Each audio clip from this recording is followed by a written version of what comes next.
ਅਸੀਂ ਹਮੇਸ਼ਾ ਰੌਲਾ ਪਾਉਂਦੇ ਆ ਸੰਵਿਧਾਨ ਦੇ ਵਿੱਚ ਤਰੋੜ ਮਰੋੜ ਹੋਈ ਹੈ, ਸੰਵਿਧਾਨ ਦੀ ਅਸੀਂ ਰਾਖੀ ਕਰਨੀ ਹੈ, ਸੰਵਿਧਾਨ ਸਾਡੇ ਕੋਲੋਂ ਖੁੱਸਦਾ ਜਾ ਰਿਹਾ। ਕਿਹਦੇ ਘਰ ਦੇ ਵਿੱਚ ਸੰਵਿਧਾਨ ਹੈ? ਉਹ ਅਧਿਕਾਰ ਦਿੱਤੇ ਜਿਹੜੇ ਅਸੀਂ ਸਮਝਣ ਦੀ ਕੋਸ਼ਿਸ਼ ਕਿਹਨੇ ਕੀਤੀ ਹੈ, ਇਹ ਵੱਡੇ ਸਵਾਲ ਨੇ।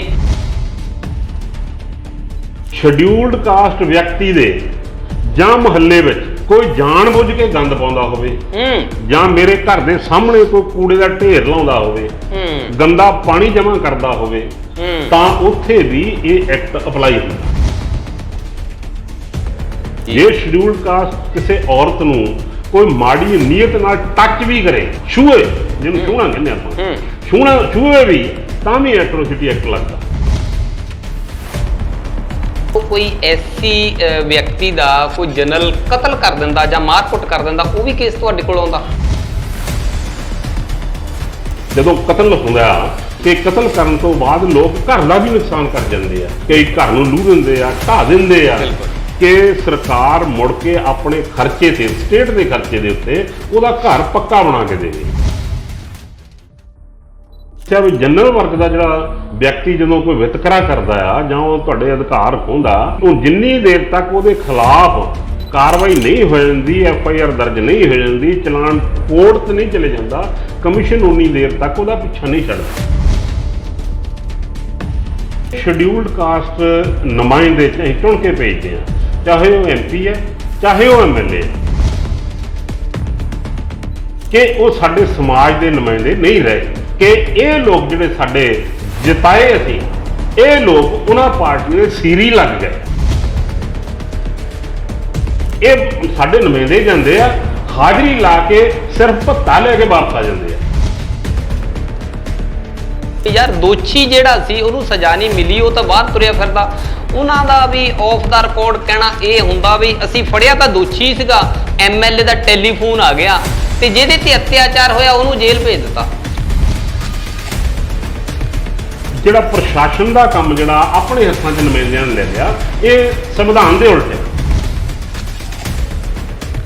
ਆਟਾ ਦਾਲ ਦੀ ਸਕੀਮ ਹੀ ਆ, ਸਾਡੇ ਲੋਕ ਵਿਹਲੇ ਕਰਤੇ ਔਰ ਲੋਕ ਸੋਚਦੇ ਆ ਕਿ ਸਾਨੂੰ ਆਟਾ ਮਿਲ ਗਿਆ, ਸਾਨੂੰ ਦਾਲ ਮਿਲ ਗਈ। ਜੇ ਸਾਡੇ ਲੋਕ ਇਹ ਕਹਿਣ ਵੀ ਸਾਨੂੰ ਨਹੀਂ ਆਟਾ ਦਾਲ ਦੀ ਲੋੜ, ਸਾਨੂੰ ਦਿਓ ਰੁਜ਼ਗਾਰ, ਵੀ ਇਦਾਂ ਕਿਉਂ ਨਹੀਂ ਕਰਦੇ ਵੀ ਜਿਹੜਾ ਤੁਸੀਂ ਵੀ ਟਰੱਕ ਬਾਰ-ਬਾਰ ਭੇਜਦੇ ਆ, ਇਹਨਾਂ ਨੂੰ ਵੀ ਬਾਰ-ਬਾਰ ਆਉਣਾ ਪੈਂਦਾ, ਇਹਨਾਂ ਨੂੰ ਦਿਹਾੜੀ ਭੰਨਣੀ ਪੈਂਦੀ, ਤੁਹਾਨੂੰ ਵੀ ਮੁਸ਼ਕਲ ਆਉਣ ਦੀ, ਵੀ ਬਾਡੀਆਂ ਦੇ ਦਿਨਾਂ ਵਿੱਚ ਸਾਲ ਦੇ ਇਕੱਠੇ ਦਾਣੇ ਕਿਉਂ ਨਹੀਂ ਦਿੰਦੇ? ਸਾਨੂੰ ਦਾਤੇ ਬਣਨ ਦੇ ਵਿਚਾਰ ਰੱਖਣਾ ਚਾਹੀਦਾ, ਅਸੀਂ ਮੰਗਤੇ ਨਹੀਂ ਹੈ। ਕਦੇ ਵੀ ਸਰਕਾਰੀ ਹਸਪਤਾਲ ਦੇ ਵਿੱਚ ਸਮੱਸਿਆਵਾਂ ਨੂੰ ਲੈ ਕੇ MP ਸਾਹਿਬ ਨੂੰ ਨਹੀਂ ਬੁਲਾਇਆ। ਸਕੂਲ ਦੇ ਵਿੱਚ ਕਦੀ ਨਹੀਂ ਬੁਲਾ ਕੇ ਫੰਕਸ਼ਨ ਰੱਖ ਕੇ MLA ਨੂੰ ਸੱਦਿਆ ਹੋਵੇ ਵੀ ਇਹ ਸਕੂਲ ਦੇ ਵਿੱਚ ਅਧਿਆਪਕ ਹੈ ਨਹੀਂ, ਸਾਡੇ ਸਕੂਲਾਂ 'ਚ ਅਧਿਆਪਕ ਹੈ ਨਹੀਂ, ਡਿਸਪੈਂਸਰੀਆਂ 'ਚ ਡਾਕਟਰ ਹੈ ਨਹੀਂ, ਹਸਪਤਾਲਾਂ 'ਚ ਡਾਕਟਰ ਹੈ ਨਹੀਂ। ਜਿਹੜੇ ਸਰਕਾਰੀ ਸਿਸਟਮ ਦਾ ਪੱਠਾ ਕਿੱਦਾਂ ਬਈ? ਜਿੱਥੇ ਸਾਡਾ ਫ੍ਰੀ ਇਲਾਜ ਹੋ ਸਕਦਾ, ਜਿਹੜਾ ਸਸਤਾ ਇਲਾਜ ਹੋ ਸਕਦਾ, ਉੱਥੇ ਸਾਡਾ ਸਿਸਟਮ ਵਿਗੜ ਗਿਆ। ਦੂਸਰੇ ਲੋਕ ਜਿਹੜੇ ਆ ਉਹ ਜ਼ਮੀਨਾਂ ਜਾਇਦਾਦਾਂ ਵਾਲੇ ਆ, ਉਹ ਰੋਟੀ ਖਾਂਦੇ ਤਾਂ ਰਹਿ ਜਾਣਗੇ, ਭਾਵੇਂ ਉਹ ਵੀ ਉਹਨਾਂ ਦਾ ਜਿਹੜਾ ਆਰਥਿਕ ਪੱਧਰ ਆ ਥੱਲੇ ਆ ਜਾਊਗਾ, ਪਰ ਉਹ ਰੋਟੀ ਖਾਂਦੇ ਰਹਿ ਜਾਣਗੇ। ਅਸੀਂ ਤਾਂ ਰੋਟੀ ਤੋਂ ਵੀ ਬੇਜ਼ਾਰ ਹੋਵਾਂਗੇ। ਸਾਡਾ ਨੌਕਰੀ ਦਾ ਅਧਿਕਾਰ ਹੀ ਖੋ ਰਹੇ ਆ। ਕਿਤੇ ਇਹ ਤਾਂ ਨਹੀਂ ਕਿ ਸਾਡੇ ਵੱਲੋਂ ਚੁਣੇ ਗਏ ਨੁਮਾਇੰਦੇ ਹੀ ਤਾਂ ਨਹੀਂ ਖੋ ਰਹੇ। ਕਾਂਚੀ TV ਦੇਖ ਰਹੇ ਸਾਰੇ ਸਰੋਤਿਆਂ ਨੂੰ, ਦੇਸ਼ ਵਿਦੇਸ਼ ਬੈਠੀ ਸੰਗਤ ਨੂੰ ਮੇਰੇ ਵੱਲੋਂ ਜਾਨੀ ਨਿਰਮਲ ਗੁੜਾ ਦੇ ਵੱਲੋਂ ਜੈ ਭੀਮ ਜੈ ਗੁਰਦੇਵ। ਅੱਜ ਜੋ ਖਾਸ ਕਰਕੇ ਰਵਿਦਾਸੀਆ ਸਮਾਜ ਨੇ ਤਰੱਕੀ ਕੀਤੀ ਹੈ, ਇਹਦੇ ਪਿੱਛੇ ਬਹੁਤ ਸਾਰੇ ਰਹਿਬਰਾਂ ਦੀ ਦੇਣ ਹੈ। ਸਤਿਗੁਰੂ ਰਵਿਦਾਸ ਮਹਾਰਾਜ ਜੀ ਤੋਂ ਚੱਲਦਿਆਂ ਵੱਖ-ਵੱਖ ਰਹਿਬਰਾਂ ਨੇ ਮਿਹਨਤ ਕੀਤੀ ਹੈ ਤੇ ਬਾਬਾ ਸਾਹਿਬ ਭੀਮ ਰਾਓ ਡਾਕਟਰ ਅੰਬੇਡਕਰ ਜੀ ਨੂੰ ਜੋ ਸੰਵਿਧਾਨ ਲਿਖਣ ਦਾ ਮੌਕਾ ਮਿਲਿਆ ਤਾਂ ਉਸ ਸੰਵਿਧਾਨ ਦੇ ਵਿੱਚ ਜੋ ਰਹਿਬਰਾਂ ਦੀ ਇੱਛਾ ਸੀ, ਉਹਨਾਂ ਦਾ ਜੋ ਸੰਕਲਪ ਸੀ, ਜੋ ਮਿਸ਼ਨ ਸੀ, ਉਹਨੂੰ ਪੂਰਾ ਕਰਨ ਦਾ ਹੂਬਹੂ ਯਤਨ ਕੀਤਾ ਗਿਆ ਬਾਬਾ ਸਾਹਿਬ ਭੀਮ ਰਾਓ ਡਾਕਟਰ ਅੰਬੇਡਕਰ ਜੀ ਦੇ ਵੱਲੋਂ, ਜਿਸ ਦੀ ਬਦੌਲਤ ਅੱਜ ਸਮਾਜ ਨੇ ਬਹੁਤ ਤਰੱਕੀ ਕੀਤੀ ਹੈ, ਤਬਦੀਲੀ ਆਈ ਹੈ, ਕ੍ਰਾਂਤੀ ਆਈ ਹੈ, ਸਾਫ਼ ਦਿਖਾਈ ਦੇ ਰਹੀ ਹੈ। ਉਸ ਲਤਾੜੇ ਸਮਾਜ ਦੇ ਜੇ ਘਰਾਂ ਦੇ ਵਿੱਚ ਅਸੀਂ ਗੇੜਾ ਮਾਰਦੇ ਹਾਂ ਜਾਂ ਦੇਸ਼ ਵਿਦੇਸ਼ ਦੇ ਵਿੱਚ ਦੇਖਦੇ ਹਾਂ ਤਾਂ ਉਸ ਕਿਸੇ ਵੇਲੇ ਲਤਾੜਿਆ ਸਮਾਜ ਸੀ ਤਾਂ ਅੱਜ ਚੰਗੀ ਐਸ਼ੋ ਆਰਾਮ ਵਾਲੀ ਗੱਡੀਆਂ ਦੇ ਵਿੱਚ ਘੁੰਮਣ ਵਾਲੀ ਤੇ ਚੰਗੇ ਬੰਗਲਿਆਂ ਵਿੱਚ ਰਹਿਣ ਵਾਲੀ ਤੇ ਹਰ ਮਕਾਮ ਹਰ ਕੁਰਸੀ ਤੇ ਬੈਠਣ ਵਾਲੀ ਜ਼ਿੰਦਗੀ ਉਹ ਸਮਾਜ ਅੱਜ ਬਤੀਤ ਕਰ ਰਿਹਾ। ਇਹ ਸਮਾਜ ਦੇ ਵਿੱਚ ਹੋਰ ਵੀ ਬਹੁਤ ਸਾਰੀ ਤਬਦੀਲੀ ਆ ਜਾਣੀ ਸੀ ਜੇ ਕਿਤੇ ਰਹਿਬਰਾਂ ਦੀ ਗੱਲ ਮੰਨੀ ਹੁੰਦੀ, ਬਾਬਾ ਸਾਹਿਬ ਭੀਮ ਰਾਓ ਡਾਕਟਰ ਅੰਬੇਡਕਰ ਜੀ ਦੇ ਦਿੱਤੇ ਅਧਿਕਾਰਾਂ ਨੂੰ ਪੜ੍ਹਿਆ ਹੁੰਦਾ ਤੇ ਅੱਜ ਹੋਰ ਵੀ ਇਨਕਲਾਬ ਹੋਣਾ ਸੀ, ਬਰਾਬਰਤਾ ਹੋਣੀ ਸੀ, ਤਰੱਕੀ ਕੀਤੀ ਹੋਣੀ ਸੀ। ਤੇ ਇਸੇ ਵਿਸ਼ੇ ਦੇ ਉੱਤੇ ਤਰੱਕੀ ਪੂਰੀ ਨਾ ਹੋਣਾ, ਇਨਕਲਾਬ ਨਾ ਹੋਣਾ, ਰਹਿਬਰਾਂ ਦਾ ਮਿਸ਼ਨ ਪੂਰਾ ਨਾ ਹੋਣਾ, ਬੇਗਮਪੁਰਾ ਨਾ ਵਸਣਾ, ਇਹਦੇ ਤੇ ਚਰਚਾ ਕਰਨ ਦੇ ਵਾਸਤੇ ਅਸੀਂ ਇਸ ਵੇਲੇ ਪਹੁੰਚੇ ਹਾਂ। ਐਸਸੀ ਕਮਿਸ਼ਨ ਦੇ ਮੈਂਬਰ ਨੇ ਗਿਆਨ ਚੰਦ ਦੀਵਾਲੀ ਜੀ, ਸਵਾਗਤ ਕਰੀਏ ਆਪਾਂ ਸਾਰੇ ਰਲ ਕੇ। ਸਵਾਗਤ ਹੈ ਜੀ। ਜੈ ਭੀਮ, ਜੈ ਗੁਰਦੇਵ ਜੀ, ਕੰਛੀ ਟੀਵੀ ਦੇ ਅੱਜ ਸਕਰੀਨ ਦੇ ਉੱਤੇ।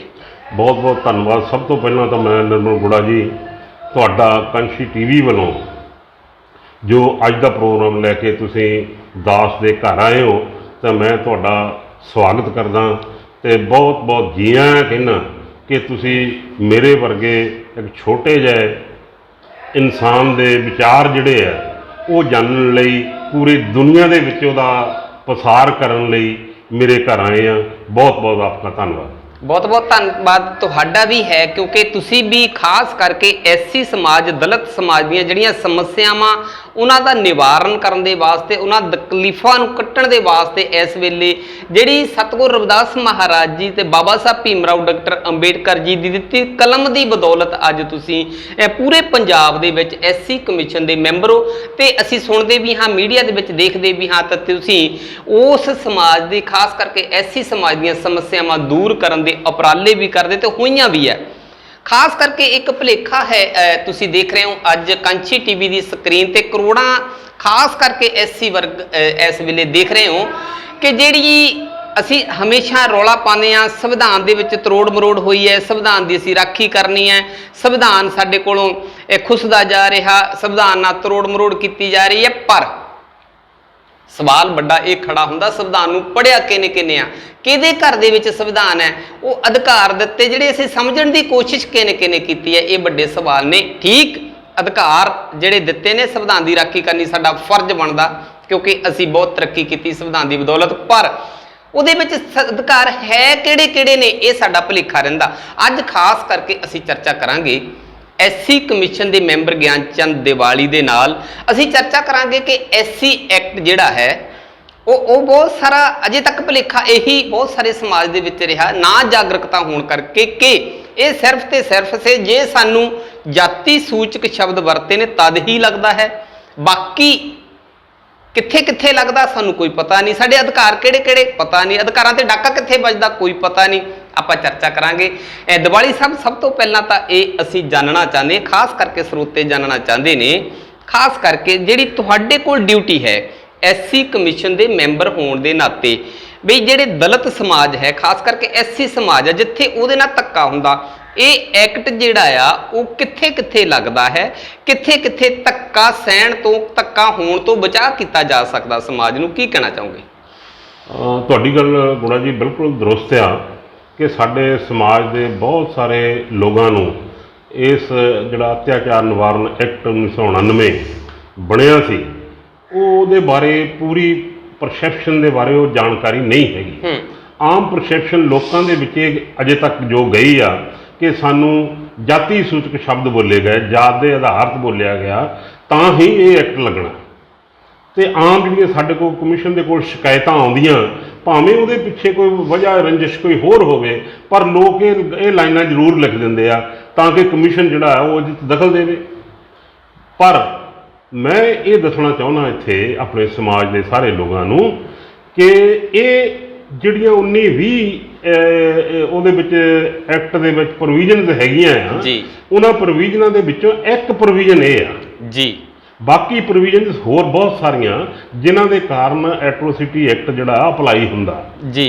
ਸਭ ਤੋਂ ਪਹਿਲਾਂ ਜਿਹੜੀ ਹੈਗੀ ਆ ਉਹ ਇਹ ਆ ਕਿ ਕੋਈ ਵੀ ਜਿਹੜਾ ਆਪ ਸ਼ਡਿਊਲਡ ਕਾਸਟ ਨਹੀਂ ਹੈ, ਉਹ ਸ਼ਡਿਊਲਡ ਕਾਸਟ ਵਿਅਕਤੀ ਦੇ ਕਿਸੇ ਵੀ ਜਿਹੜੇ ਅਧਿਕਾਰ ਸੰਵਿਧਾਨ ਨੇ ਉਹਨਾਂ ਨੂੰ ਦਿੱਤੇ ਆ ਉਹ ਖੋਹਦਾ ਹੋਵੇ, ਜਾਂ ਉਹਦੇ ਅਧਿਕਾਰਾਂ ਦੇ ਵਿੱਚ ਰੁਕਾਵਟ ਬਣਦਾ ਹੋਵੇ, ਜਾਂ ਸਮਾਜਿਕ ਤੌਰ 'ਤੇ ਉਹਦੇ ਨਾਲ ਵਿਤਕਰਾ ਕਰਦਾ ਹੋਵੇ, ਉੱਥੇ ਇਹ ਐਕਟ ਅਪਲਾਈ ਹੁੰਦਾ ਜੀ। ਉਹਦੇ ਵਾਸਤੇ ਡਿਟੇਲ ਦੇ ਵਿੱਚ ਸਾਰੀਆਂ ਉਹ ਜਿਹੜੀ ਹੈਗੀ ਆ ਸੈਕਸ਼ਨ 3(1) ਆ, ਉਹਦੇ ਵਿੱਚ ਅੱਗੇ ਸਬ ਕਲਾਸਾਂ ਬਣੀਆਂ ਆ, A B C D and ਤੱਕ ਜਾਂਦਾ ਜੀ ਉਹ ਸਾਰੀਆਂ ਦੇ ਵਿੱਚ ਸਭ ਤੋਂ ਪਹਿਲੀ ਜਿਹੜੀ ਕਲਾਜ਼ ਆ ਉਹ ਇਹ ਆ ਵੀ ਕੋਈ ਸ਼ਡਿਊਲਡ ਕਾਸਟ ਵਿਅਕਤੀ ਨੂੰ, ਕੋਈ ਜਨਰਲ ਕਾਸਟ ਦਾ ਵਿਅਕਤੀ ਜਿਹੜਾ ਆ ਉਹ ਘਿਰਣਾਜਨਕ ਪਦਾਰਥ ਜੀ ਜਿਹੜਾ ਖਾਣਯੋਗ ਨਹੀਂ ਹੈਗਾ ਉਹ ਖਾਣ ਲਈ ਮਜਬੂਰ ਕਰੇ ਜੀ, ਤਾਂ ਉੱਥੇ ਉਹ ਐਕਟ ਅਪਲਾਈ ਹੁੰਦਾ, ਇੱਥੇ ਵੀ ਅਪਲਾਈ ਹੁੰਦਾ, ਉੱਥੇ ਵੀ ਅਪਲਾਈ ਜੀ ਜੀ। ਸ਼ਡਿਊਲਡ ਕਾਸਟ ਵਿਅਕਤੀ ਦੇ ਜਾਂ ਮੁਹੱਲੇ ਵਿੱਚ ਕੋਈ ਜਾਣਬੁੱਝ ਕੇ ਗੰਦ ਪਾਉਂਦਾ ਹੋਵੇ ਜਾਂ ਮੇਰੇ ਘਰ ਦੇ ਸਾਹਮਣੇ ਕੋਈ ਕੂੜੇ ਦਾ ਢੇਰ ਲਾਉਂਦਾ ਹੋਵੇ, ਗੰਦਾ ਪਾਣੀ ਜਮ੍ਹਾਂ ਕਰਦਾ ਹੋਵੇ, ਤਾਂ ਉੱਥੇ ਵੀ ਇਹ ਐਕਟ ਅਪਲਾਈ ਹੁੰਦਾ ਜੀ। ਇਸੇ ਤਰ੍ਹਾਂ ਹੀ ਜੇ ਕੋਈ ਵਿਅਕਤੀ ਜਨਰਲ ਕਾਸਟ ਦਾ ਸਾਡੇ ਸ਼ਡਿਊਲਡ ਕਾਸਟ ਵਿਅਕਤੀ ਨੂੰ ਇਹ ਕਹੇ, ਮਜਬੂਰ ਕਰੇ ਆ ਕੇ ਕਿ ਤੂੰ ਇਸ ਖਾਸ ਪਾਰਟੀ ਨੂੰ ਜਾਂ ਇਸ ਖਾਸ ਉਮੀਦਵਾਰ ਨੂੰ ਵੋਟ ਪਾਉਣੀ ਹੈ ਜਾਂ ਇਸ ਖਾਸ ਉਮੀਦਵਾਰ ਨੂੰ ਵੋਟ ਨਹੀਂ ਪਾਉਣੀ, ਜੀ ਜੀ, ਜਾਂ ਤੂੰ ਵੋਟ ਪਾਉਣੀ ਨੇ ਜਾਂ ਘਰੇ ਹੀ ਰਹਿ। ਜੇ ਇਹ ਕੋਈ ਜਨਰਲ ਵਿਅਕਤੀ ਸ਼ਡਿਊਲਡ ਕਾਸਟ ਨੂੰ ਮਜਬੂਰ ਕਰੇ ਇਸ ਗੱਲ ਲਈ, ਤਾਂ ਵੀ ਉੱਥੇ ਐਟਰੋਸਿਟੀ ਐਕਟ ਅਪਲਾਈ ਹੁੰਦਾ। ਜੀ ਜੀ ਜੀ ਜੀ।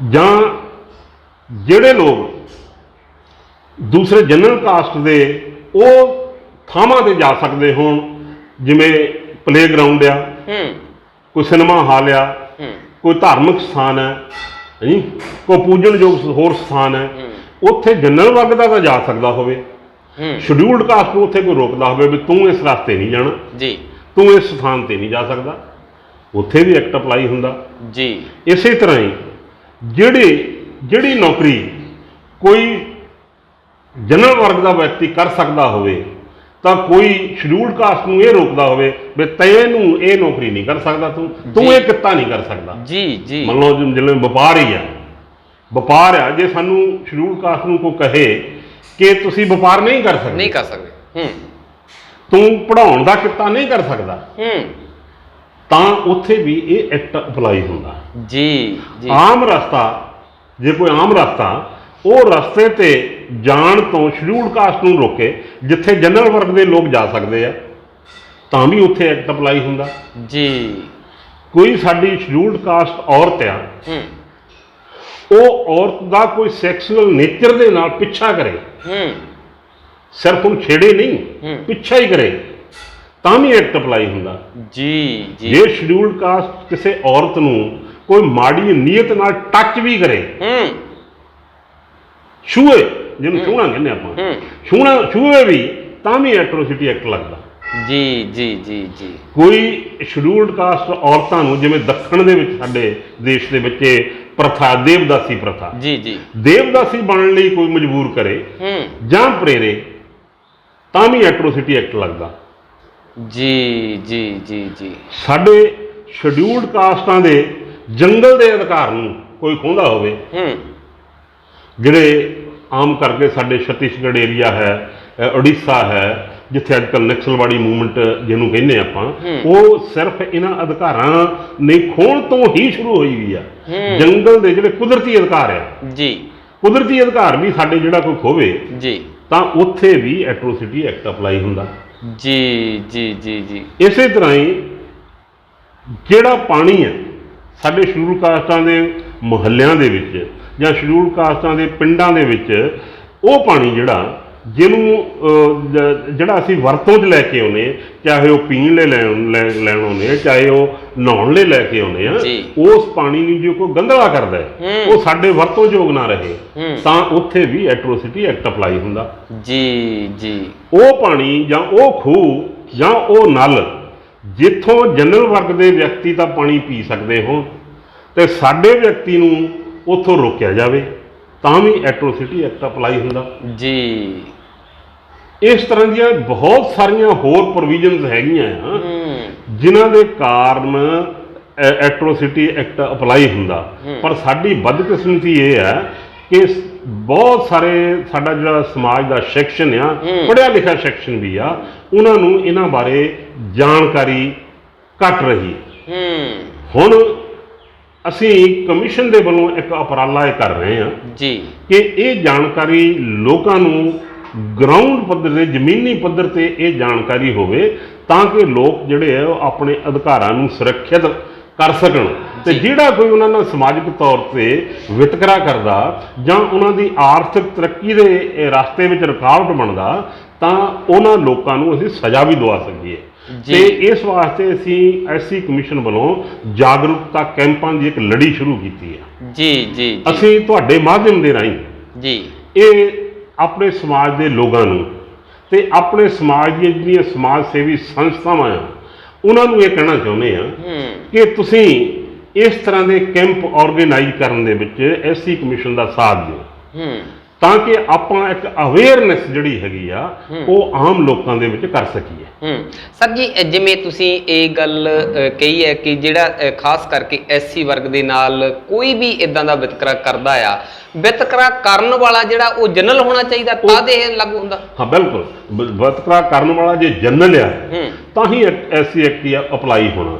ਜੇ ਸਾਡਾ ਹੀ ਕੋਈ ਬੰਦਾ, ਕਿ ਬਹੁਤ ਸਾਰੇ ਸਾਡੇ ਕੇਸ ਇਦਾਂ ਦੇ ਆਉਂਦੇ ਆ, ਐਸਸੀ ਬਨਾਮ ਐਸਸੀ ਹੁੰਦਾ ਤੇ ਕਮਿਸ਼ਨ ਦੇ ਅਧਿਕਾਰ ਖੇਤਰ ਚੋਂ ਉਹ ਬਾਹਰ ਚਲੇ ਜਾਂਦੀ ਗੱਲ। ਅਸੀਂ ਐਸਸੀ ਵਿਅਕਤੀ ਜਿਹੜਾ ਹੈਗਾ ਆ ਉਹਦੇ ਖਿਲਾਫ ਕਮਿਸ਼ਨ ਕੋਈ ਰਿਕਮੈਂਡੇਸ਼ਨ ਨਹੀਂ ਕਰ ਸਕਦਾ। ਉਹਦੇ ਖਿਲਾਫ ਆਮ ਜੁਰਮ ਦੀਆਂ ਧਾਰਾਵਾਂ ਜਿਹੜੀਆਂ ਹੈਗੀਆਂ ਉਹਨਾਂ ਦੇ ਤਹਿਤ ਹੀ ਕੰਮ ਹੋਊਗਾ। ਉਹ ਪੁਲਿਸ ਦਾ ਕੰਮ ਹੈ ਜਾਂ ਉਸ ਸਰਕਾਰੀ ਏਜੰਸੀ ਦਾ ਕੰਮ ਹੈ ਜਿਹੜੀ ਉਹਨੂੰ ਡੀਲ ਕਰ ਰਹੀ ਹੈ ਤੇ ਉਹਨੂੰ ਕਮਿਸ਼ਨ ਨਹੀਂ ਡੀਲ ਕਰ ਸਕਦਾ। ਤੇ ਮੰਨ ਲਓ ਕੋਈ ਐਸਸੀ ਵਿਅਕਤੀ ਦਾ ਕੋਈ ਜਨਰਲ ਕਤਲ ਕਰ ਦਿੰਦਾ ਜਾਂ ਮਾਰਕੁੱਟ ਕਰ ਦਿੰਦਾ, ਉਹ ਵੀ ਕੇਸ ਤੁਹਾਡੇ ਕੋਲ ਆਉਂਦਾ? ਬਿਲਕੁਲ ਆਉਂਦੇ ਆ ਜੀ, ਇਹ ਤਾਂ ਸਾਡੇ ਅਧਿਕਾਰ ਖੇਤਰ ਦਾ ਕੰਮ ਹੈ। ਔਰ ਸਾਡੀ ਉੱਥੇ ਬਹੁਤ ਸਾਰੇ, ਮੈਂ ਪਰਸੋਂ ਮਾਛੀਵਾੜੇ ਜਾ ਕੇ ਆਇਆ, ਉੱਥੇ 19 ਸਾਲ ਦੇ ਮੁੰਡੇ ਦਾ ਕਤਲ ਹੋ ਗਿਆ ਜੀ ਔਰ ਪੁਲਿਸ ਉਹਨੂੰ ਕੋਸ਼ਿਸ਼ ਕਰ ਰਹੀ ਸੀ ਐਕਸੀਡੈਂਟ ਦੇ ਵਿੱਚ ਤਬਦੀਲ ਕਰਨ ਦੀ, ਪਰ ਜੋ ਉਹਦੀ ਪੋਸਟਮਾਰਟਮ ਰਿਪੋਰਟ ਆਈ ਹੈ ਉਹਦੇ 'ਚ ਲਿਖਤਾ ਵੀ ਕਤਲ ਹੋਇਆ, ਇਹ ਐਕਸੀਡੈਂਟ ਨਹੀਂ ਹੈਗਾ, ਤੇਜ਼ ਧਾਰ ਹਥਿਆਰ ਮਾਰੇ ਗਏ ਆ। ਤਾਂ ਸਾਡੇ ਦਖਲ ਤੋਂ ਬਾਅਦ ਪੁਲਿਸ ਨੇ ਉੱਥੇ ਕਤਲ ਦਾ ਮਾਮਲਾ ਵੀ ਦਰਜ ਕੀਤਾ ਔਰ ਐਟਰੋਸਿਟੀ ਐਕਟ ਦਾ ਵਾਧਾ ਵੀ ਕੀਤਾ ਔਰ ਉਹਦੇ ਨਾਲ ਇਹ ਹੈ ਕਿ ਸਜ਼ਾ ਨੂੰ ਭਾਵੇਂ ਕੋਈ ਫਰਕ ਨਹੀਂ ਪੈਣਾ, ਦੋਸ਼ੀਆਂ ਨੂੰ ਜਿਹੜੀ ਸਜ਼ਾ ਹੋਣੀ ਆ ਉਹਨੂੰ ਭਾਵੇਂ ਕੋਈ ਫਰਕ ਨਹੀਂ ਪੈਣਾ। ਸਜ਼ਾ ਕਤਲ ਦੀ ਵੀ ਉਨੀ ਗਈ ਆ, ਉਸ ਤੋਂ ਵੱਧ ਆ ਸਗੋਂ। ਪਰ ਜਿਹੜਾ ਪੀੜਤ ਪਰਿਵਾਰ ਹੈ, ਪੀੜਤ ਧਿਰ, ਉਹਦੇ ਮਾਂ ਪਿਓ ਆ ਜਾਂ ਉਹਦੇ ਬੱਚੇ ਹੋਣ, ਉਹਨਾਂ ਨੂੰ ਜਿਹੜੀ ਸਰਕਾਰ ਦੀਆਂ ਭਲਾਈ ਸਕੀਮਾਂ ਆ ਉਹਦੇ ਤਹਿਤ ਮੁਆਵਜ਼ਾ ਮਿਲਦਾ। ਜਿਹੜੀ ਰਕਮ ਜਿਹੜੀ ਆ 8.25 ਲੱਖ ਰੁਪਈਆ ਪੀੜਤ ਪਰਿਵਾਰ ਨੂੰ ਮਿਲਣੀ ਆ, ਉਹ ਐਕਟ ਲੱਗਣ ਤੋਂ ਬਾਅਦ ਉਹ ਰਕਮ ਜਿਹੜੀ ਆ ਉਹ ਮਿਲਦੀ ਆ। ਤਾਂ ਉਹਦੇ ਵਿੱਚ ਵੀ ਇਹ ਲਾਜ਼ਮੀ ਆ ਕਿ ਜਿਹੜੀ 8.25 ਲੱਖ ਦਾ ਅੱਧੀ ਰਕਮ ਆ, ਉਹ ਰਕਮ ਜਿਹੜੀ ਆ ਉਹ ਜਿਸ ਵੇਲੇ ਪੋਸਟਮਾਰਟਮ ਦੀ ਰਿਪੋਰਟ ਆ ਜਾਂਦੀ ਆ ਤਾਂ ਉਸ ਵੇਲੇ ਉਹ ਦੇਣੀ ਲਾਜ਼ਮੀ ਆ।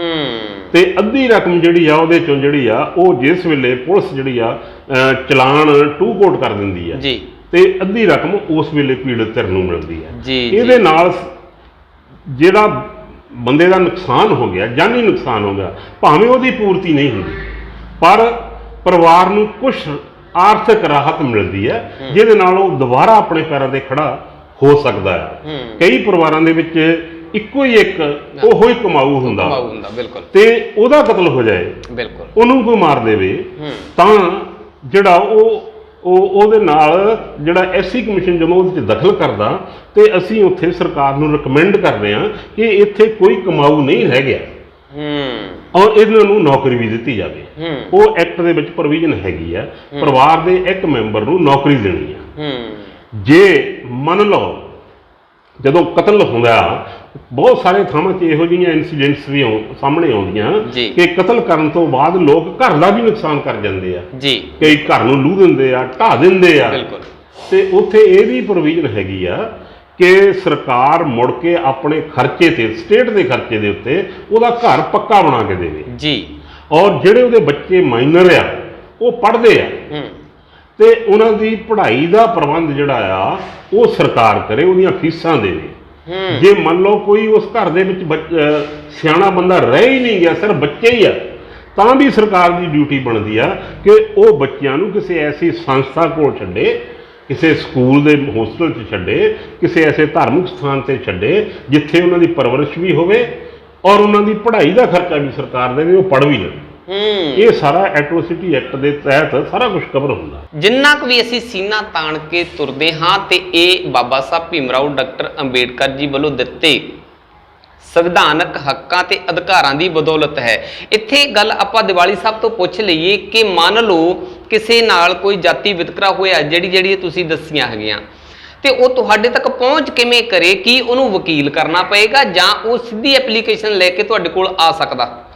ਸ਼ਡਿਊਲਡ ਕਾਸਟ ਕਮਿਸ਼ਨ ਦਾ ਰਸਤਾ ਇੰਨਾ ਸੌਖਾ ਹੈ ਕਿ ਕੋਈ ਵੀ ਵਿਅਕਤੀ ਜਿਹਨੂੰ ਐਡਰੈਸ ਦਾ ਪਤਾ ਸਾਡੇ ਦਾ ਵੀ ਇਹ ਚੰਡੀਗੜ੍ਹ ਫਲਾਣੇ ਜਗ੍ਹਾ ਦਫ਼ਤਰ ਹੈ, ਉਸ ਐਡਰੈਸ ਦੇ ਉੱਤੇ ਹੱਥ ਨਾਲ ਲਿਖ ਕੇ ਵੀ ਐਪਲੀਕੇਸ਼ਨ ਪਾ ਦੇਵੇ, ਸਾਡੇ ਕੋਲ ਪਹੁੰਚ ਜਾਏ, ਤਾਂ ਅਸੀਂ ਉਹਨੂੰ ਡੀਲ ਕਰਦੇ ਹਾਂ। ਕਿਸੇ ਵਕੀਲ ਦੀ ਲੋੜ ਨਹੀਂ, ਕਿਸੇ ਵਿਚੋਲੇ ਦੀ ਲੋੜ ਨਹੀਂ। ਫਿਰ ਕੋਈ ਇਸ ਤਰ੍ਹਾਂ ਦੀਆਂ ਜਿਹੜੀਆਂ ਅਤਿਆਚਾਰ ਦੀਆਂ ਘਟਨਾਵਾਂ ਵਾਪਰਦੀਆਂ ਅਖਬਾਰਾਂ 'ਚ ਆ ਜਾਂਦੀਆਂ ਤੇ ਅਸੀਂ ਅਖਬਾਰ ਦੇ ਵਿੱਚ ਸੂ ਮੋਟੋ ਨੋਟਿਸ ਵੀ ਲੈ ਲਈਦਾ।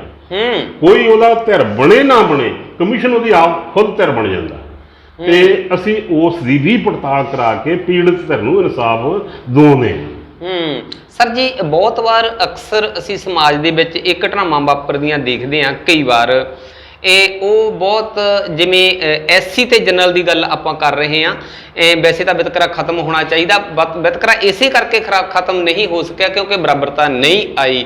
ਤੇ ਜੇ ਮੰਨ ਲਓ ਜਨਰਲ ਐਸਸੀ ਦੇ ਨਾਲ ਧੱਕਾ ਕਰ ਗਿਆ, ਧੱਕਾ ਕਰਨ ਤੋਂ ਵੀ ਉਹਨੂੰ ਦਬਾਉਣ ਦੀ ਕੋਸ਼ਿਸ਼ ਕਰਦਾ ਹੈਗਾ। ਬਹੁਤ ਸਾਰੇ ਹਜ਼ਾਰਾਂ ਕੇਸ ਤਾਂ ਇਦਾਂ ਦੇ ਹੋਣਗੇ ਜਿਹੜੇ ਤੁਹਾਡੇ ਤੱਕ ਪਹੁੰਚਦੇ ਹੀ ਨਹੀਂ ਹੋਣਗੇ। ਕਈ ਵਾਰ ਅਸੀਂ ਇਹ ਸੋਚਦੇ ਹਾਂ ਕਿ ਜੇ ਅਸੀਂ ਪੁਲਿਸ ਕੋਲ ਜਾਂਦੇ ਹਾਂ ਤਾਂ ਪੈਸਿਆਂ ਨੂੰ ਥਾਂ ਹੋ ਗਿਆ, ਵਕੀਲ ਕੋਲ ਜਾਂਦੇ ਤਾਂ ਹੋਰ ਪੈਸਿਆਂ ਨੂੰ ਥਾਂ ਹੋਗਾ, ਅਦਾਲਤਾਂ ਵਿੱਚ ਜਾਂਦੇ ਤਾਂ ਸਾਡੇ ਕੋਲ 10 ਸਾਲ ਲੱਗਣੇ ਨੇ ਚੱਕਰ। ਤੇ ਉਹ ਗੱਲ ਬਰੀਕੀ ਦੇ ਨਾਲ ਤੁਹਾਨੂੰ ਦੀਵਾਲੀ ਸਾਹਿਬ ਦੱਸਣਗੇ ਤਾਂ ਕਿ ਬਹੁਤ ਆਸਾਨੀ ਦੇ ਨਾਲ ਤੁਸੀਂ ਇਹ ਮਹਿਸੂਸ ਕਰੋ ਕਿ ਸੰਵਿਧਾਨ ਜਿਹੜਾ ਆ ਉਹ ਸਾਡੇ ਵਾਸਤੇ ਆ। ਤੇ ਹਰ ਪਲ ਦੇ ਵਿੱਚ ਜਿਵੇਂ ਤੁਸੀਂ ਰੱਬ ਤੇ ਆਸਥਾ ਰੱਖਦੇ ਹੋ, ਇੱਦਾਂ ਹੀ ਸੰਵਿਧਾਨ ਤੇ ਆਸਥਾ ਰੱਖਣ ਦੀ ਲੋੜ ਹੈ ਤਾਂ ਕਿ ਤੁਸੀਂ ਚੰਗਾ ਜੀਵਨ ਬਤੀਤ ਕਰ ਸਕੋ। ਜਿਵੇਂ ਦੀਵਾਲੀ ਸਾਹਿਬ ਨੇ ਪਹਿਲਾਂ ਵੀ ਦੱਸਿਆ ਹੈ ਕਿ ਇੱਕ ਵਾਰੀ ਫਿਰ ਵੀ ਪੁੱਛ ਲਾਂਗੇ ਕਿ ਬਹੁਤ ਸੌਖਾ ਤੇ ਸਸਤਾ ਤਰੀਕਾ ਐਸਸੀ ਕਮਿਸ਼ਨ ਤੱਕ ਪਹੁੰਚ ਕਰਨ ਦਾ ਹੈ। ਮੰਨ ਲਓ ਤੁਹਾਡੇ ਤੱਕ ਦੀਵਾਲੀ ਸਾਹਿਬ ਵੀ ਪੀੜਤ ਪਰਿਵਾਰ ਜਾਣ ਜੋਗਾ ਨਹੀਂ ਹੈ, ਉਹ ਅਗਿਆਨੀ ਹੈ, ਚੰਡੀਗੜ੍ਹ ਦੇ ਰਸਤੇ ਦਾ ਨਹੀਂ ਪਤਾ, ਕੀ ਉਹ ਕੋਈ ਮੇਲ ਸਿਸਟਮ ਜਾਂ ਕੋਈ WhatsApp ਸਿਸਟਮ ਜਾਂ ਕੋਈ ਇਦਾਂ ਦੀ ਵੈਬਸਾਈਟ ਵੀ ਹੈ ਜਿਹਦੇ ਨਾਲ ਤੁਹਾਡੇ ਤੱਕ ਸ਼ਿਕਾਇਤ ਪਹੁੰਚਾ ਸਕੇ? ਬਿਲਕੁਲ ਦਰੁਸਤ ਹੈ ਗੱਲ ਜੀ ਕਿ ਬਹੁਤ ਸਾਰੇ ਲੋਕਾਂ ਨੂੰ ਨਹੀਂ ਪਤਾ ਕਿ ਐਪਲੀਕੇਸ਼ਨ ਦੇਣੀ ਕਿੱਥੇ ਹੈ, ਜੀ ਜਾਣਾ ਕਿਹਦੇ ਕੋਲ, ਫਰਿਆਦ ਕਿਹੜੇ ਮੂਹਰੇ ਕਰਨੀ ਹੈ। ਇਹ ਗਰਾਊਂਡ ਲੈਵਲ ਤੇ ਰਿਐਲਿਟੀ ਹੈ ਜੀ। ਪਰ ਸਾਡਾ ਜਿਹੜਾ ਕਮਿਸ਼ਨ ਬਾਰ-ਬਾਰ ਅਖਬਾਰਾਂ ਦੇ ਰਾਹੀਂ, ਸੋਸ਼ਲ ਮੀਡੀਆ ਦੇ ਰਾਹੀਂ ਜਾਂ ਅਵੇਅਰਨੈਸ ਕੈਂਪਾਂ ਰਾਹੀਂ ਇਹ ਗੱਲ ਲੋਕਾਂ ਤੱਕ ਲਿਜਾਣ ਲਈ ਯਤਨ ਕਰ ਰਿਹਾ ਤਾਂ ਕਿ ਆਮ ਲੋਕਾਂ ਨੂੰ ਪਤਾ ਲੱਗ ਜਾਏ। ਸਾਡੇ ਐਸਸੀ ਕਮਿਸ਼ਨ ਦੀ ਵੈਬਸਾਈਟ ਜਾਂ ਈਮੇਲ ਐਡਰੈਸ ਆ, ਉਹ ਅਸੀਂ ਕਈ ਵਾਰ ਅਖਬਾਰਾਂ ਦੇ ਵਿੱਚ ਦੇ ਚੁੱਕੇ ਹਾਂ ਜੀ। ਔਰ ਜਿਹੜਾ ਵੀ ਕੋਈ ਵਿਅਕਤੀ ਸਾਡੇ ਤੋਂ ਮੰਗਦਾ ਉਹਨੂੰ ਮੇਲ ਕਰਦੇ ਹਾਂ ਕਿ ਸਾਨੂੰ ਆਉਣ ਦੀ ਸਾਡੇ ਕੋਲ ਲੋੜ ਨਹੀਂ, ਕਿਰਾਇਆ ਖਰਚ ਕੇ ਚੰਡੀਗੜ੍ਹ ਜਾਣ ਦੀ ਲੋੜ ਨਹੀਂ ਹੈ, ਸਾਨੂੰ 2 ਅੱਖਰ ਲਿਖ ਕੇ ਸਾਡੇ ਈਮੇਲ ਐਡਰੈਸ ਤੇ ਪਾ ਦਿਓ ਜਾਂ ਸਾਡੇ ਜਿਹੜੇ ਪਰਸਨਲ ਮੋਬਾਈਲ ਨੰਬਰ ਆ ਇਹਨਾਂ ਦੇ ਉੱਤੇ WhatsApp ਕਰ ਦਿਓ। ਬਹੁਤ ਸਾਰੀਆਂ ਜਿਹੜੀਆਂ ਕੰਪਲੇਂਟਸ ਅਸੀਂ WhatsApp ਤੇ ਲੈ ਕੇ ਡੀਲ ਕਰਦੇ ਹਾਂ। ਸਾਡੇ ਕਮਿਸ਼ਨ ਦੇ ਅੰਦਰ ਕੋਈ ਵੀ ਇੱਕ ਪੈਸਾ ਖਰਚਣ ਦੀ ਕਿਸੇ ਨੂੰ ਲੋੜ ਨਹੀਂ। ਪਰ ਸਾਡੇ ਧਿਆਨ 'ਚ ਬਹੁਤ ਸਾਰੀਆਂ ਗੱਲਾਂ ਆਈਆਂ ਕਿ ਸੋਸ਼ਲ ਐਕਟੀਵਿਸਟ ਹੈਗੇ ਆ, ਉਹ ਲੋਕਾਂ ਨੂੰ ਬਲੈਕਮੇਲਿੰਗ ਤਾਂ ਮੈਂ ਲਫ਼ਜ਼ ਨਹੀਂ ਕਹਿੰਦਾ, ਪਰ ਉਹ ਲੋਕਾਂ ਨੂੰ ਮਿਸਯੂਜ਼ ਕਰਦੇ ਆ ਕਿ ਤੁਹਾਡੀ ਅਸੀਂ ਐਪਲੀਕੇਸ਼ਨ ਦਵਾਉਂਦੇ ਆ ਕਮਿਸ਼ਨ 'ਚ, ਉਹ ਨਾਲ ਜਾਂਦੇ, ਉਹ ਕੋਈ ਗੱਡੀ ਕਰਕੇ ਲੈ ਜਾਂਦਾ, ਅਗਲੇ ਦਾ ਖਰਚਾ ਕਰੋ ਉਹਦਾ।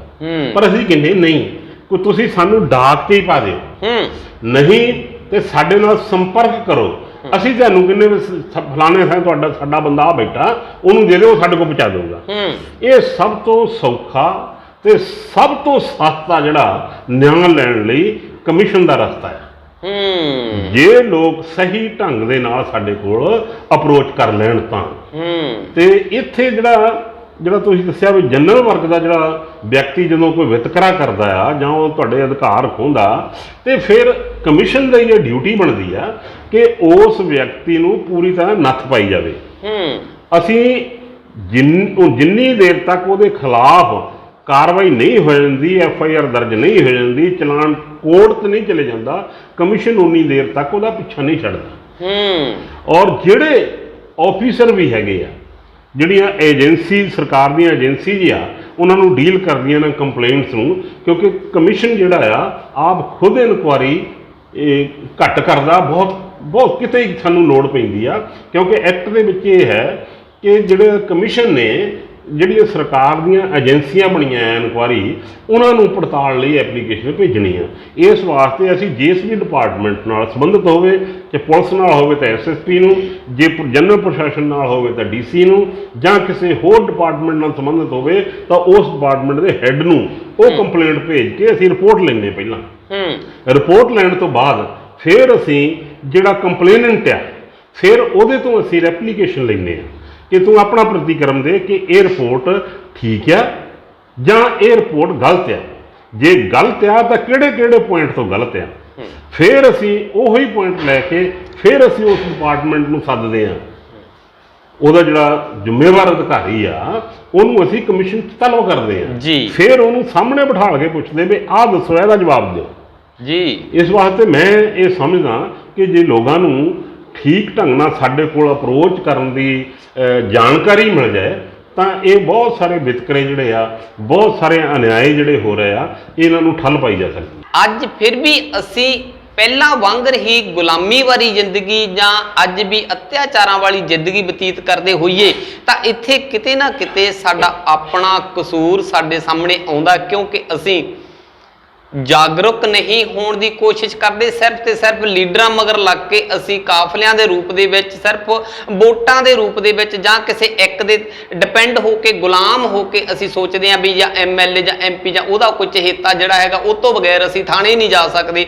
ਦੀਵਾਲੀ ਸਾਹਿਬ ਇੱਥੇ ਇਹ ਦੱਸਣਾ ਜ਼ਰੂਰ ਬਣਦਾ ਵੀ ਜਿਹੜੀ ਰਿਜ਼ਰਵੇਸ਼ਨ ਸਾਡੀ ਇਹ ਪੋਲੀਟੀਕਲ ਰਿਜ਼ਰਵੇਸ਼ਨ ਤਾਂ ਹੈ ਹੀ, ਉਹਦੇ ਵਿੱਚ ਪੋਲੀਟੀਕਲ ਖਾਸ ਕਰਕੇ ਐਸਸੀ ਜਿਹੜੇ ਐਮਐਲਏ ਐਮਪੀ ਸਹਿਬਾਨ ਜਿਹੜੇ ਬਣਦੇ ਨੇ ਉਹ ਕਿੰਨਾ ਕੁ ਐਸੀ ਸਮਾਜ ਲਈ ਸੋਚਦੇ ਨੇ, ਵਿਚਾਰਦੇ ਨੇ, ਕਿੰਨਾ ਕੁ ਬਰਾਬਰਤਾ ਦੇਣ ਦੀ ਕੋਸ਼ਿਸ਼ ਕਰਦੇ ਨੇ। ਜੱਗ ਜ਼ਾਹਰ ਹੈ, ਕੋਈ ਚੀਜ਼ ਲੁਕੋਈ ਹੋਈ ਨਹੀਂ ਹੈ। ਜਿੱਥੇ ਜਿੱਥੇ ਐਮਐਲਏ ਐਮਪੀ ਜਨਰਲ ਹੈ ਤੇ ਐਸਸੀ ਹੈ ਤੇ ਉਹਦੇ ਵਿੱਚ ਕੋਈ ਖਾਸ ਫਰਕ ਦਿਖਾਈ ਨਹੀਂ ਦੇ ਰਿਹਾ। ਜੇ ਜਨਰਲ ਜਿੱਥੇ ਐਮਐਲਏ ਜਾਂ ਐਮਪੀ ਆ ਉੱਥੇ ਜੇ ਸਕੂਲ 'ਚ ਅਧਿਆਪਕ ਨਹੀਂ ਹੈਗੇ ਤਾਂ ਜਿੱਥੇ ਸ਼ਡਿਊਲ ਕਾਸਟ ਵਿਧਾਇਕ ਹਲਕਾ ਆ ਤੇ ਉੱਥੇ ਵੀ ਅਧਿਆਪਕ ਹੈ ਨਹੀਂ। ਜੇ ਉੱਥੇ ਜਨਰਲ ਦੇ ਵਿੱਚ ਸਰਕਾਰੀ ਹਸਪਤਾਲ ਦੇ ਵਿੱਚ ਡਾਕਟਰ ਨਹੀਂ ਹੈ, ਖਾਸ ਕਰਕੇ ਦੱਬੇ ਕੁਚਲੇ ਲਤਾੜੇ ਸਮਾਜ ਦੇ ਇਲਾਜ ਦੇ ਵਾਸਤੇ, ਤੇ ਜਿਹੜੇ ਐਸਸੀ ਹਲਕੇ ਚਾਹੇ ਲੋਕ ਸਭਾ ਚਾਹੇ ਵਿਧਾਨ ਸਭਾ ਤੇ ਉੱਥੇ ਵੀ ਡਾਕਟਰ ਸਾਹਿਬਾਨ ਹੈ ਨਹੀਂ ਤੇ ਉਹ ਵੀ ਬਰਾਬਰ ਕੋਈ ਖਾਸ ਫਰਕ ਨਹੀਂ ਦੀਦਾ। ਇਹਨਾਂ ਦੇ ਖਾਸ ਕਰਕੇ ਲੱਗਦਾ ਵੀ ਇਹਨਾਂ ਨੇ ਉਪਰਾਲੇ ਨਹੀਂ ਕੀਤੇ, ਖਾਸ ਕਰਕੇ ਐਸਸੀ ਐਮਐਲਏ ਸਾਹਿਬਾਨਾਂ ਨੇ। ਇਹਦੇ ਲਈ ਤੁਸੀਂ ਤੁਹਾਡੇ ਵਿਚਾਰ ਕੀ ਹੈਗੇ, ਕੀ ਕਹਿਣਾ ਚਾਹੋਗੇ? ਇਹ ਗੁਲਾ ਸਾਹਿਬ ਇੱਕ ਬਹੁਤ ਹੀ ਗੰਭੀਰ ਤੇ ਮਹੱਤਵਪੂਰਨ ਮਾਮਲਾ ਜਿਹੜਾ ਤੁਸੀਂ ਅੱਜ ਉਠਾਇਆ ਹੈ। ਸਾਡੇ ਸਮਾਜ ਨੂੰ ਜਿਹੜੀ ਰਾਜਨੀਤਿਕ ਵਿਵਸਥਾ ਸਾਡੇ ਦੇਸ਼ ਦੇ ਵਿੱਚ ਚੱਲ ਰਹੀ ਆ ਹੁਣ ਜਾਂ ਪੈਦਾ ਕਰ ਦਿੱਤੀ ਗਈ ਆ, ਇਹਨੂੰ ਸਮਝਣ ਦੀ ਬਹੁਤ ਵੱਡੀ ਲੋੜ ਆ। ਇਸ ਵਿਵਸਥਾ ਦੇ ਤਹਿਤ ਜਿਹੜੀ ਮੌਜੂਦਾ ਸਿਸਟਮ ਹੈ, ਇਸ ਵਿਵਸਥਾ ਦੇ ਤਹਿਤ ਮੈਨੂੰ ਕੋਈ ਆਸ ਨਹੀਂ ਲੱਗਦੀ ਕਿ ਸਾਡਾ ਸਮਾਜ ਜਿਹੜਾ ਹੈਗਾ ਆ ਉਹਨੂੰ ਉਹਨਾਂ ਦੇ ਹੱਕ ਹਕੂਕ ਜਿਹੜੇ ਹੈਗੇ ਆ ਉਹ ਮਿਲ ਸਕਣ, ਜਾਂ ਉਹ ਜਿਹੜਾ ਆਰਥਿਕ ਤੇ ਸਮਾਜਿਕ ਤੌਰ ਤੇ ਤਰੱਕੀ ਕਰ ਸਕੇ। ਇਹ ਵਿਵਸਥਾ ਜਿਹੜੀ ਸਾਡੀ ਰਾਜਨੀਤਿਕ ਵਿਵਸਥਾ ਉਹਦੇ ਰਾਸਤੇ ਸਭ ਤੋਂ ਵੱਡੀ ਰੁਕਾਵਟ ਹੈ। ਸਾਡੇ ਜਿਹੜੇ ਸ਼ਡਿਊਲਡ ਕਾਸਟ ਨੁਮਾਇੰਦੇ ਚਾਹੇ ਚੁਣ ਕੇ ਭੇਜਦੇ ਆ, ਚਾਹੇ ਉਹ ਐਮਪੀ ਹੈ, ਚਾਹੇ ਉਹ ਐਮਐਲਏ ਹੈ, ਚਾਹੇ ਉਹ ਕਾਂਗਰਸ ਵਿੱਚ ਹੈ, ਚਾਹੇ ਉਹ ਬੀਜੇਪੀ 'ਚ ਹੈ, ਚਾਹੇ ਉਹ ਅਕਾਲੀ ਦਲ 'ਚ ਹੈ, ਚਾਹੇ ਕਿਸੇ ਹੋਰ ਪਾਰਟੀ 'ਚ ਹੈ, ਉਹ ਐਕਚੁਅਲੀ ਮੇਰਾ ਪ੍ਰਭਾਵ ਇਹ ਹੈ ਕਿ ਉਹ ਸਾਡੇ ਸਮਾਜ ਦੇ ਨੁਮਾਇੰਦੇ ਨਹੀਂ ਰਹੇ। ਉਹ ਉਹਨਾਂ ਪਾਰਟੀਆਂ ਦੇ ਨੁਮਾਇੰਦੇ ਬਣ ਗਏ ਆ, ਉਹ ਉਹਨਾਂ ਪਾਰਟੀਆਂ ਨੂੰ ਜਵਾਬਦੇਹ ਆ, ਸਾਡੇ ਸਮਾਜ ਨੂੰ ਕੋਈ ਜਵਾਬਦੇਹ ਨਹੀਂ। ਜੇ ਦੂਸਰੇ ਲਫ਼ਜ਼ਾਂ 'ਚ ਮੈਂ ਕਹਿਣਾ ਹੋਵੇ, ਸ਼ਾਇਦ ਇਹ ਕੌੜੇ ਹੋਣ ਪਰ ਅਸਲ ਸੱਚਾਈ ਹੈ ਕਿ ਇਹ ਲੋਕ ਜਿਹੜੇ ਸਾਡੇ ਜਿਤਾਏ, ਅਸੀਂ ਵੋਟਾਂ ਅਸੀਂ ਪਾਈਆਂ, ਕਸੂਰ ਸਾਡਾ ਵੀ ਹੈ, ਇਹ ਲੋਕ ਉਹਨਾਂ ਪਾਰਟੀਆਂ ਦੇ ਸੀਰੀ ਲੱਗ ਗਏ। ਇਹ ਨਵੀਂ ਵਿਵਸਥਾ ਸ਼ੁਰੂ ਹੋ ਗਈ ਹੈ, ਕੋਈ ਬੋਲਦਾ ਤੱਕ ਨਹੀਂ। ਬਹੁਤ ਸਾਰੇ ਮਸਲੇ ਐਸੇ ਜਿਹੜੇ ਸਮਾਜ ਨੂੰ ਪਿੰਚ ਕਰਦੇ ਆ, ਇਮੀਡੀਏਟ ਰਿਐਕਟ ਚਾਹੁੰਦੇ ਆ। ਸਾਡੇ ਨੁਮਾਇੰਦੇ ਅਸੈਂਬਲੀਆਂ 'ਚ ਜਾ ਕੇ ਬੋਲਦੇ ਨਹੀਂ, ਸਾਡੇ ਨੁਮਾਇੰਦੇ ਪਾਰਲੀਮੈਂਟ 'ਚ ਨਹੀਂ ਬੋਲਦੇ, ਔਰ ਜੇ ਬੋਲਦੇ ਆ ਤਾਂ ਉਦੋਂ ਬੋਲਦੇ ਜਦੋਂ ਆਪੋਜੀਸ਼ਨ 'ਚ ਬੈਠੇ ਆ। ਜਦੋਂ ਸਰਕਾਰ 'ਚ ਬੈਠੇ ਆ ਕੁਝ ਕਰ ਸਕਦੇ ਆ, ਬਿਲਕੁਲ ਉੱਥੇ ਇਹਨਾਂ ਦੀ ਕਾਰਗੁਜ਼ਾਰੀ ਨਿੱਲ ਆ। ਜੇ ਇਹਨਾਂ ਦੀ ਕਾਰਗੁਜ਼ਾਰੀ ਨਿੱਲ ਹੀ ਰਹਿਣੀ ਆ ਤਾਂ ਫਿਰ ਸਾਡੇ ਸਮਾਜ ਦੇ ਨੁਮਾਇੰਦੇ ਕਾਹਦੇ ਰਹਿ ਗਏ? ਇਹ ਤਾਂ ਉਹਨਾਂ ਦੇ ਜਿੰਦਾਬਾਦ ਕਰਨ ਜੋਗੇ ਰਹਿ ਗਏ। ਜਿਹੜਾ ਇਹਨਾਂ ਨੁਮਾਇੰਦਿਆਂ ਦੀ ਸੰਵਿਧਾਨਕ ਡਿਊਟੀ ਆ ਕਿ ਤੁਸੀਂ ਪਾਰਲੀਮੈਂਟ ਵਿੱਚ ਬਹਿ ਕੇ, ਤੁਸੀਂ ਅਸੈਂਬਲੀ ਦੇ ਵਿੱਚ ਬਹਿ ਕੇ ਜਿਹੜੀਆਂ ਸਕੀਮਾਂ ਜਾਂ ਜਿਹੜੇ ਕਾਨੂੰਨ ਬਣ ਰਹੇ ਆ, ਜਿਹੜੇ ਡਾਇਰੈਕਟਲੀ ਸ਼ਡਿਊਲਡ ਕਾਸਟਾਂ ਨੂੰ ਅਫੈਕਟ ਕਰਨਾ ਜਿਨ੍ਹਾਂ ਨੇ, ਉਹਨਾਂ ਤੇ ਬੋਲੋ ਜੀ। ਉੱਥੇ ਕਦੀ ਕਾਲੇ ਚੋਲੇ ਪਾ ਕੇ ਬਾਹਰ, ਕਦੀ ਤਖਤੀਆਂ ਲੈ ਕੇ ਬਾਹਰ, ਜਿੰਦਾਬਾਦ ਮੁਰਦਾਬਾਦ ਕਰਕੇ ਵਾਕ ਆਊਟ ਬਾਹਰ। ਕੰਮ ਨਹੀਂ ਕਰਦੇ ਜਿਹੜਾ ਸੰਵਿਧਾਨ ਦੀਆਂ ਵਿਧਾਨ ਸਭਾਵਾਂ ਦੀਆਂ ਕਮੇਟੀਆਂ, ਪਾਰਲੀਮੈਂਟ ਦੀਆਂ ਕਮੇਟੀਆਂ, ਵੱਖਰੇ ਵੱਖਰੇ ਡਿਪਾਰਟਮੈਂਟ ਦੀਆਂ ਜਿਹੜੀਆਂ ਬਣੀਆਂ ਜੀ, ਆਮ ਵਰਤਾਰਾ ਇਹ ਆ, ਆਮ ਵਰਤਾਰਾ ਕਿ ਉਹਨਾਂ ਦੀ ਕਦੇ ਮੀਟਿੰਗ ਨਹੀਂ ਹੋਈ। ਹਫ਼ਤੇ 'ਚ 2 ਵਾਰ ਮੀਟਿੰਗ ਹੁੰਦੀ ਉਹਨਾਂ ਦੀ ਰੱਖੀ ਨਿਸ਼ਚਿਤ ਆ ਜੀ, ਹਾਂਜੀ, ਪਰ ਕਦੇ ਮੀਟਿੰਗ ਨਹੀਂ ਹੋਈ। ਇਹ ਸਾਡੇ ਨੁਮਾਇੰਦੇ ਜਾਂਦੇ ਆ, ਹਾਜ਼ਰੀ ਲਾ ਕੇ ਸਿਰਫ ਭੱਤਾ ਲੈ ਕੇ ਵਾਪਸ ਆ ਜਾਂਦੇ ਆ। ਉੱਥੇ ਕੋਈ ਕੰਮ ਨਹੀਂ ਕਰਦਾ। ਇਹ ਸਾਡੇ ਸਿਸਟਮ 'ਚ ਵਿਗਾੜ ਆ ਗਿਆ। ਨੁਮਾਇੰਦੇ ਜਿਹੜੇ ਸਾਡੇ ਆ, ਉਹ ਚਾਹੇ ਉਹ ਜਨਰਲ ਸਮਾਜ ਦੇ ਨੁਮਾਇੰਦੇ ਆ, ਚਾਹੇ ਸਾਡੇ ਸਮਾਜ ਦੇ ਨੁਮਾਇੰਦੇ ਆ, ਇਹਨਾਂ ਦਾ ਕੰਮ ਵਿਧਾਨ ਸਭਾ 'ਚ ਬਹਿ ਕੇ ਕੰਮ ਕਰਨਾ ਜੀ। ਇਹਨਾਂ ਦਾ ਕੰਮ ਸਵੇਰੇ ਮਹਿਫਲਾਂ ਲਾ ਕੇ ਥਾਣੇ ਨੂੰ ਟੈਲੀਫੋਨ ਕਰਨਾ ਨਹੀਂ ਹੈ। ਇਹਨਾਂ ਦਾ ਕੰਮ ਸਵੇਰੇ ਉੱਠ ਕੇ ਤਹਿਸੀਲਦਾਰ ਨੂੰ ਕਹਿਣਾ ਕੰਮ ਨਹੀਂ ਹੈ। ਇਹ ਤਾਂ ਥਾਣੇ ਵੀ ਆਪ ਚਲਾਉਣ ਲੱਗ ਪਏ, ਇਹ ਤਹਿਸੀਲਦਾਰ ਨੂੰ ਵੀ ਆਪ ਚਲਾਉਣ ਲੱਗ ਪਏ, ਇਹ ਐਸਡੀਐਮ ਦਾ ਕੰਮ ਵੀ ਆਪ ਕਰਨ ਲੱਗ, ਇਹ ਡੀਸੀ ਦਾ ਕੰਮ ਵੀ ਆਪ ਕਰਨ ਲੱਗ ਪਏ। ਇਹ ਕੰਮ ਸੰਵਿਧਾਨ ਦੇ ਮੁਤਾਬਕ ਇਹਨਾਂ ਦਾ ਨਹੀਂ, ਇਹ ਸਰਕਾਰੀ ਮਸ਼ੀਨਰੀ ਦਾ ਕੰਮ ਆ। ਇਹਨਾਂ ਨੇ ਤਾਂ ਪਾਲਿਸੀ ਬਣਾਉਣੀ ਆ, ਉਹਨੂੰ ਚੈੱਕ ਕਰਨਾ ਕਿ ਠੀਕ ਢੰਗ ਨਾਲ ਗਰਾਊਂਡ ਲੈਵਲ ਤੇ ਲਾਗੂ ਹੋ ਗਈ ਕਿ ਨਹੀਂ ਹੋ ਗਈ। ਪਰ ਇਹ ਉਸ ਕੰਮ ਤੋਂ ਦੌੜ ਜਾਂਦੇ ਆ ਤੇ ਆਹ ਕੰਮ ਲੱਗ ਪੈਂਦੇ ਆ ਕਰਨ। ਇਹ ਵਿਗਾੜ ਜਿਹੜਾ ਹੈ ਨਾ, ਇਸ ਵਿਗਾੜ ਨੇ ਬਹੁਤ ਸਾਰਾ ਸਾਡਾ ਨੁਕਸਾਨ ਕੀਤਾ। ਦਿਵਾਲੀ ਸਾਹਿਬ, ਬਹੁਤ ਵਾਰ ਕਈ ਵਾਰੀ ਆਫੀਸਰ ਸਹਿਬਾਨਾਂ ਦੇ ਨਾਲ ਬੈਠ ਕੇ ਜਾਣਕਾਰੀ ਲਈਦੀ ਤਾਂ ਉਸ ਵੇਲੇ ਇਹ ਕਈ ਦਾ ਪੁੱਛੀ ਦਾ ਉਹਨਾਂ ਨੂੰ ਵੀ ਯਾਰ ਦੋਸ਼ੀ ਜਿਹੜਾ ਸੀ ਉਹਨੂੰ ਸਜ਼ਾ ਨਹੀਂ ਮਿਲੀ, ਉਹ ਤਾਂ ਬਾਹਰ ਤੁਰਿਆ ਫਿਰਦਾ। ਉਹਨਾਂ ਦਾ ਵੀ ਆਫ ਦਾ ਰਿਕਾਰਡ ਕਹਿਣਾ ਇਹ ਹੁੰਦਾ ਵੀ ਅਸੀਂ ਫੜਿਆ ਤਾਂ ਦੋਸ਼ੀ ਸੀਗਾ, ਮਗਰ ਐਮਐਲਏ ਦਾ ਟੈਲੀਫੋਨ ਆ ਗਿਆ ਤੇ ਜਿਹਦੇ ਤੇ ਅਤਿਆਚਾਰ ਹੋਇਆ ਉਹਨੂੰ ਜੇਲ੍ਹ ਭੇਜ ਦਿੱਤਾ। ਇਹ ਮੈਂ ਤਾਂ ਦੱਸਿਆ ਵੀ ਇਹ ਵਰਤਾਰਾ ਚੱਲ ਗਿਆ। ਜਿਹੜਾ ਮੇਰਾ ਅਧਿਕਾਰ ਖੇਤਰ ਹੀ ਨਹੀਂ, ਐਮਐਲਏ ਦਾ ਅਧਿਕਾਰ ਖੇਤਰ ਇਹ ਨਹੀਂ ਹੈਗਾ ਵੀ ਇਹਨੂੰ ਫੜ ਲਓ ਤੇ ਇਹਨੂੰ ਛੱਡ ਲਓ ਜੀ ਜੀ, ਹਾਂਜੀ। ਐਮਐਲਏ ਦਾ ਅਧਿਕਾਰ ਆ ਵਿਧਾਨ ਸਭਾ 'ਚ ਬਹਿ ਕੇ ਲੋਕਾਂ ਦੀ ਭਲਾਈ ਲਈ ਕਾਨੂੰਨ ਬਣਾਉਣੇ, ਚੈੱਕ ਕਰਨਾ ਕਿ ਸਾਡੀ ਮਸ਼ੀਨਰੀ ਥੱਲੇ ਉਹਨੂੰ ਕਰ ਰਹੀ ਹੈ ਕਿ ਨਹੀਂ ਕਰ ਰਹੀ। ਜੇ ਉਹ ਨਹੀਂ ਕਰ ਰਹੀ ਫਿਰ ਦਖਲ ਦਿਓ। ਪਰ ਇਹ ਜਿਹੜਾ ਆਮ ਪਰਸੈਪਸ਼ਨ ਬਣ ਗਈ ਹੈ ਸਾਡੀ, ਤਾਂ ਇਹਨਾਂ ਨੇ ਜਿਹੜਾ ਪ੍ਰਸ਼ਾਸਨ ਦਾ ਕੰਮ ਜਿਹੜਾ ਆਪਣੇ ਹੱਥਾਂ 'ਚ ਨੁਮਾਇੰਦਿਆਂ ਨੇ ਲੈ ਲਿਆ, ਇਹ ਸੰਵਿਧਾਨ ਦੇ ਉਲਟ ਹੈ। ਬਿਲਕੁਲ, ਔਰ ਉਹਨੂੰ ਠੀਕ ਕਰਨ ਦੀ ਲੋੜ ਹੈ। ਬਿਲਕੁਲ, ਇਸ ਸੰਵਿਧਾਨ ਦੇ ਉਲਟ ਵਾ। ਸਿਰਫ ਤੇ ਸਿਰਫ ਲੋਕਾਂ ਦੇ ਵਿੱਚ ਆਪਣਾ ਪ੍ਰਭਾਵ ਪਾ ਰਹੇ ਤਾਂ ਕਿ ਵੋਟਾਂ ਪੱਕੀਆਂ ਹੋਣ ਵੀ ਮੈਂ ਕੰਮ ਕਰਾਇਆ, ਮੈਂ ਤਹਿਸੀਲਦਾਰ ਨੂੰ ਕਹਿਤਾ, ਜੇ ਮੈਂ ਐਸਐਚਓ ਨੂੰ ਕਹਿਤਾ, ਸਗੋਂ ਦੁੱਗਣੇ ਪੈਸੇ ਲੋਕਾਂ ਦੇ ਲੱਗਦੇ ਆ। ਲੋਕਾਂ ਦੀ ਵੀ ਪ੍ਰਵਿਰਤੀ ਇਦਾਂ ਦੀ, ਲੋਕਾਂ ਦੀ ਵਿਚਾਰਧਾਰਾ ਇਦਾਂ ਦੀ ਬਣ ਚੁੱਕੀ ਹੈ ਵੀ ਹਸਪਤਾਲ ਦੇ ਵਿੱਚ ਸਰਕਾਰੀ ਦੇ ਗਿਆ ਤੇ ਡਾਕਟਰ ਨੇ ਟੀਕਾ ਮੇਰੇ ਉਹਨਾਂ ਚਿਰ ਲਾਉਣਾ ਨਹੀਂ ਜਿੰਨਾ ਚਿਰ ਐਮਐਲਏ ਦਾ ਟੈਲੀਫੋਨ ਨਹੀਂ ਜਾਂਦਾ ਜਾਂ ਕਿਸੇ ਐਮਐਲਏ ਦੇ ਚਹੇਤੇ ਦਾ ਫੋਨ ਨਹੀਂ ਜਾਂਦਾ। ਇਹ ਲੋਕਾਂ ਦੀ ਜਿਹੜੀ ਵਿਚਾਰਧਾਰਾ ਉਹ ਇਦਾਂ ਦੀ ਬਣ ਚੁੱਕੀ ਹੈ। ਉਹ ਬਣਨ ਦਾ ਕਾਰਨ ਹੈ ਨਾ ਕਿ ਅਸੀਂ ਹਰ ਪੱਧਰ ਤੇ ਦਖਲਅੰਦਾਜ਼ੀ ਸ਼ੁਰੂ ਕਰਤੀ ਰਾਜਨੀਤੀ। ਇਸ ਵਾਸਤੇ ਲੋਕ ਵੀ ਹੁਣ ਉੱਥੇ ਆ ਗਏ ਕਿ ਮੇਰਾ ਕੰਮ ਬਿਨਾਂ ਸਿਫਾਰਿਸ਼ ਤੋਂ ਹੋਣਾ ਨਹੀਂ, ਜਦ ਕਿ ਇਹ ਸਾਰਾ ਕੁਝ ਗਲਤ ਹੈ ਸਿਸਟਮ। ਔਰ ਲੋਕਾਂ 'ਚ ਆਤਮ ਵਿਸ਼ਵਾਸ ਹੋਣਾ ਚਾਹੀਦਾ ਕਿ ਮੈਂ ਕਿਤੇ ਵੀ ਜਾਵਾਂ ਮੇਰਾ ਕੰਮ ਬਿਨਾਂ ਅਪਰੋਚ ਤੋਂ ਹੋਊ। ਇਹ ਆਤਮ ਵਿਸ਼ਵਾਸ ਪੈਦਾ ਕਰਨ ਦੀ ਵੀ ਲੋੜ ਆ ਤੇ ਸਿਸਟਮ ਨੂੰ ਸੁਧਾਰਨ ਦੀ ਵੀ ਲੋੜ ਆ। ਜਿਹੜੀਆਂ ਸਰਕਾਰਾਂ ਜਿਹੜੀਆਂ ਨਹੀਂ ਕਰ ਰਹੀਆਂ, ਉਹ ਜਿਹੜੀ ਵੋਟ ਸਿਸਟਮ ਰਾਜਨੀਤੀ ਹੈ ਨਾ, ਵੋਟ ਸਿਸਟਮ ਰਾਜਨੀਤੀ ਦੇ ਵਿੱਚ ਸਭ ਤੋਂ ਵੱਧ ਇਹੀ ਜਿਹੜੀ ਪ੍ਰੋਬਲਮ ਸਾਹਮਣੇ ਦਿਸ ਰਹੀ ਆ ਕਿ ਹਰ ਜਿਹੜਾ ਉਹ ਉਮੀਦਵਾਰ ਹਲਕੇ 'ਚ ਜਾਣ ਵਾਲਾ, ਉਹ ਵੱਧ ਤੋਂ ਵੱਧ ਪਰਸਨਲ ਟੱਚ ਦੇ ਆਪਣੇ ਚਹੇਤੇ ਪੈਦਾ ਕਰ ਰਿਹਾ ਆਪਣੇ ਹਲਕੇ ਦੇ ਅੰਦਰ, ਨਾ ਕਿ ਉਹ ਆਪਣੀ ਵਿਚਾਰਧਾਰਾ ਦੇ ਤਹਿਤ, ਨਾ ਆਪਣੇ ਕੰਮ ਦੇ ਆਧਾਰ ਦੇ ਤਹਿਤ, ਨਾ ਪਾਰਟੀ ਦੀ ਵਿਚਾਰਧਾਰਾ ਦੇ ਤਹਿਤ ਵੋਟ ਹੀ ਨਹੀਂ ਮੰਗ ਰਿਹਾ ਕੋਈ ਵੀ। ਵੋਟ ਤਾਂ ਇੰਡੀਵਿਜੂਅਲ ਹੋ ਗਈ ਕਿ ਮੇਰੀ ਕਿਹੜੀ ਆ। ਔਰ ਜਿਹੜੇ ਉਹ ਨਾਰੇ ਸਾਡੇ ਵੋਟ ਸਿਸਟਮ ਦਾ ਹਿੱਸਾ ਬਣ ਗਏ ਕਿ ਜਿਹੜੇ ਇਮੀਡੀਏਟ ਸਾਡੇ ਤੇ ਅਫੈਕਟ ਕਰਦੇ ਆ।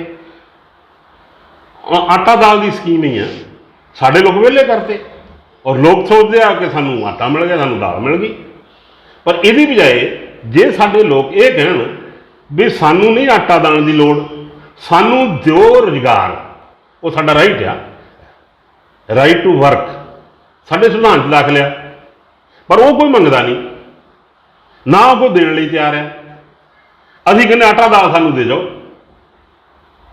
ਇਹ ਸਾਰਾ ਰਾਜਨੀਤਿਕ ਵਿਗਾੜ ਆ ਗਿਆ। ਇਹਦੇ ਵਿੱਚ ਵੀ ਬਹੁਤ ਵੱਡਾ ਵਿਤਕਰਾ ਹੈ। ਜੇ ਜ਼ਮੀਨ ਵਾਲਿਆਂ ਦੇ ਕਾਰਡ ਜ਼ਿਆਦਾ ਬਣੇ ਨੇ, ਬੇਜ਼ਮੀਨਾਂ ਦੇ ਕੱਟ ਉਹ ਵੀ ਉਹਨਾਂ ਨੇ ਆਪਣੇ ਚਹੇਤਿਆਂ ਦੇ ਬਣਾਏ, ਇਹ ਵੀ ਗੱਲ ਆਪਾਂ ਕਰਾਂਗੇ। ਪਰ ਉੱਥੇ ਮੈਂ MP ਸਾਹਿਬ ਨੂੰ ਪੁੱਛ ਲਿਆ ਵੀ ਇਦਾਂ ਕਿਉਂ ਨਹੀਂ ਕਰਦੇ, ਵੀ ਜਿਹੜਾ ਤੁਸੀਂ ਵੀ ਟਰੱਕ ਬਾਰ-ਬਾਰ ਭੇਜਦੇ ਆ, ਇਹਨਾਂ ਨੂੰ ਵੀ ਬਾਰ-ਬਾਰ ਆਉਣਾ ਪੈਂਦਾ, ਇਹਨਾਂ ਨੂੰ ਦਿਹਾੜੀ ਭੰਨਣੀ ਪੈਂਦੀ, ਤੁਹਾਨੂੰ ਵੀ ਮੁਸ਼ਕਲ ਆਉਣ ਦੀ, ਵੀ ਵਾਢੀਆਂ ਦੇ ਦਿਨਾਂ ਵਿੱਚ ਸਾਲ ਦੇ ਇਕੱਠੇ ਦਾਣੇ ਕਿਉਂ ਨਹੀਂ ਦਿੰਦੇ? ਵੀ ਇਦਾਂ ਦਾ ਕੋਈ ਸਕੀਮ ਬਣਾ ਦਿਓ ਵੀ 10 ਬੋਰੀਆਂ ਸਾਲ ਬਾਅਦ ਉਹ ਜਿਹੜੇ ਬੇਜ਼ਮੀਨੇ ਆ, ਜਿਨ੍ਹਾਂ ਦੇ ਜ਼ਮੀਨ ਇਹ ਹੋਣਾ ਚਾਹੀਦਾ ਸੀਗਾ ਬਹੁਤ ਜ਼ਰੂਰੀ, ਜਿਹੜੇ ਬੇਜ਼ਮੀਨੇ ਆ ਵੀ ਸਾਲ ਦੇ ਦਾਣੇ ਇਕੱਠੇ ਕਿਉਂ ਨਹੀਂ ਦੇ ਦਿੱਤੇ ਜਾਂਦੇ? ਘਰਾਂ ਦੇ ਜੀਆਂ ਦੇ ਮੁਤਾਬਕ 10 ਬੋਰੀਆਂ ਦੇ ਦਿਓ ਜੀ। ਗੱਲ ਇਹ ਤੁਹਾਡੀ ਦਰੁਸਤ ਆ ਵੀ ਬਾਰ-ਬਾਰ ਉਹਨਾਂ ਨੂੰ ਮੰਗਤੇ ਬਣਾਉਣ ਨਾਲੋਂ, ਬਾਰ-ਬਾਰ ਲਾਈਨ 'ਚ ਲਾਉਣ ਨਾਲੋਂ ਜੇ ਦੇਣਾ ਇੱਕ ਵਾਰ ਦੇ ਦਿਓ। ਗੱਲ ਤੁਹਾਡੀ ਦਰੁਸਤ ਆ, ਪਰ ਪ੍ਰਿੰਸੀਪਲ ਇਹਦੇ ਅਗੇਂਸਟ ਆ। ਅਸੀਂ ਮੰਗਤੇ ਨਹੀਂ ਹੈ, ਸਾਨੂੰ ਦਾਤੇ ਬਣਨ ਦੇ ਵਿਚਾਰ ਰੱਖਣਾ ਚਾਹੀਦਾ, ਔਰ ਸਰਕਾਰ ਤੋਂ ਉਹ ਅਧਿਕਾਰ ਲੈਣੇ ਚਾਹੀਦੇ ਆ। ਸਾਡਾ ਰਾਈਟ ਟੂ ਐਜੂਕੇਸ਼ਨ ਕਿੱਥੇ ਗਿਆ? ਰਾਈਟ ਟੂ ਵਰਕ ਕਿੱਥੇ ਗਿਆ? ਇਹ ਸਾਡੇ ਸੰਵਿਧਾਨ ਦੇ ਰਿਹਾ। ਅਸੀਂ ਉਧਰ ਨੂੰ ਨਹੀਂ ਜਾ ਰਹੇ, ਉਹ ਮੰਗ ਨਹੀਂ ਰਹੇ। ਅਸੀਂ ਆਟਾ ਮੰਗ ਰਹੇ, ਦਾਲ ਮੰਗ ਰਹੇ, ਅਸੀਂ ਵਿਹਲੇ ਰਹਿ ਕੇ ਸਰਕਾਰ ਦੀਆਂ ਜਿਹੜੀਆਂ ਬੁਰਕੀ ਪਾਉਣ ਵਾਲੀਆਂ ਸਕੀਮਾਂ ਉਹ ਮੰਗ ਰਹੇ ਅਸੀਂ। ਬਿਲਕੁਲ ਦੀਵਾਲੀ ਸਾਹਿਬ, ਆਪਾਂ ਲੋਕਾਂ ਦੀ ਚਰਚਾ ਕਰ ਰਹੇ ਸੀਗੇ ਕਿ ਲੋਕ ਮੰਗਦੇ ਕੀ ਹੈ। ਇੱਕ ਵਾਰ ਇੱਕ ਹਸਪੀਟਲ ਦੇ ਵਿੱਚ ਪੀੜਤ ਸੀਗਾ ਤੇ ਉਹ ਬਹੁਤ ਦੁਖੀ ਸੀਗਾ। ਸਾਨੂੰ ਪੱਤਰਕਾਰ ਸੱਜਣਾਂ ਨੂੰ ਪਤਾ ਲੱਗ ਗਿਆ ਕਿ ਉੱਥੇ ਹਸਪਤਾਲ ਦੇ ਵਿੱਚ ਪ੍ਰੋਬਲਮ ਹੈ, ਵੀ ਉੱਥੇ ਕੋਈ ਡਾਕਟਰ ਸਾਹਿਬਾਨ ਦੇਖਣ ਤੱਕ ਨਹੀਂ ਉਹਨੂੰ ਜਾ ਰਿਹਾ। ਤੇ ਅਸੀਂ ਉੱਥੇ ਵੱਡੇ ਸਵਾਲ ਕੀਤੇ ਸੀਗੇ ਲੋਕਾਂ ਨੂੰ ਕਿ ਲੋਕ ਜਦੋਂ ਉਹਨਾਂ ਦੇ ਘਰ ਦੇ ਵਿੱਚ ਇੱਕ ਬਜ਼ੁਰਗ ਦੀ ਕਿਰਿਆ ਦਾ ਸਮਾਗਮ ਹੁੰਦਾ ਤਾਂ MLA MP ਨੂੰ ਬੁਲਾਉਂਦੇ ਨੇ। ਘਰ ਦੇ ਵਿੱਚ ਜੇ ਮੁਹੱਲੇ ਦੇ ਵਿੱਚ ਜਗਰਾਤਾ ਹੁੰਦਾ, ਨਗਰ ਕੀਰਤਨ ਹੁੰਦਾ ਜਾਂ ਹੋਰ ਕੋਈ ਸਮਾਗਮ ਹੁੰਦਾ ਤਾਂ ਬੁਲਾਉਂਦੇ ਨੇ। ਜੇ ਪਿੰਡ ਦੇ ਵਿੱਚ ਕੋਈ ਦੁਸਹਿਰਾ ਜਾਂ ਦੀਵਾਲੀ ਜਾਂ ਹੋਰ ਕੋਈ ਸਮਾਗਮ ਹੁੰਦਾ ਤਾਂ ਟੌਰ ਟੱਪੇ ਲਈ ਬੁਲਾਉਂਦੇ ਨੇ। ਜੇ ਪਿੰਡ ਦੇ ਵਿੱਚ ਨੌਜਵਾਨਾਂ ਨੇ ਟੂਰਨਾਮੈਂਟ ਕੀਤਾ, ਕੋਈ ਖੇਡਾਂ ਦੀ ਗੇਮ ਦਾ, ਉੱਥੇ ਵੀ ਰੀਵਨ ਕਟਵਾਉਣ ਲਈ MLA MP ਦਾ ਟੌਰ ਟੱਪਾ ਬਣਾਉਣ ਲਈ ਬੁਲਾਉਂਦੇ ਨੇ। ਜਾਂ ਆਪ ਥੋੜ੍ਹਾ ਜਿਹਾ ਫੋਟੋ ਕਰਾ ਲੈਣੀਆਂ ਹੁੰਦੀਆਂ, ਉਹ ਘਰ ਦੇ ਵਿੱਚ ਰੇਹੜੀ ਤੇ ਲਾਉਂਦੇ ਨੇ ਕਿ ਮੇਰੀ ਇਸ MLA ਜਾਂ MP ਨਾਲ ਗੱਲਬਾਤ ਕਰ ਆਏ ਕਿਸੇ ਵਿਅਕਤੀ ਨੂੰ, ਉਹਨਾਂ ਦੇ ਯਾਰ ਦੋਸਤ ਨੂੰ ਪ੍ਰਭਾਵ ਛੱਡੇਗਾ ਕਿ ਮੇਰੀ MLA MP ਨਾਲ ਗੱਲ ਹੈ। ਪਰ ਕਦੇ ਵੀ ਸਰਕਾਰੀ ਹਸਪਤਾਲ ਦੇ ਵਿੱਚ ਸਮੱਸਿਆਵਾਂ ਨੂੰ ਲੈ ਕੇ MP ਸਾਹਿਬ ਨੂੰ ਨਹੀਂ ਬੁਲਾਇਆ। ਕਦੇ ਵੀ ਕਿਸੇ ਸਕੂਲ ਦੇ ਵਿੱਚ ਲੋਕਾਂ ਨੇ ਸਕੂਲ ਦੇ ਵਿੱਚ ਕਦੀ ਨਹੀਂ ਬੁਲਾ ਕੇ ਫੰਕਸ਼ਨ ਰੱਖ ਕੇ MLA ਨੂੰ ਸੱਦਿਆ ਹੋਵੇ ਵੀ ਇਹ ਸਕੂਲ ਦੇ ਵਿੱਚ ਅਧਿਆਪਕ ਹੈ ਨਹੀਂ, ਇੱਥੇ ਟਾਟ ਹੈ ਨਹੀਂ, ਇੱਥੇ ਆਸਮਾਨ ਹੈ ਨਹੀਂ, ਇੱਥੇ ਵਗਲ ਹੈ ਨਹੀਂ, ਇੱਥੇ ਵਗਲ ਦੇ ਵਿੱਚ ਗੇਟ ਹੀ ਹੈ ਨਹੀਂ, ਹਾਲਾਤ ਕੀ ਨੇ।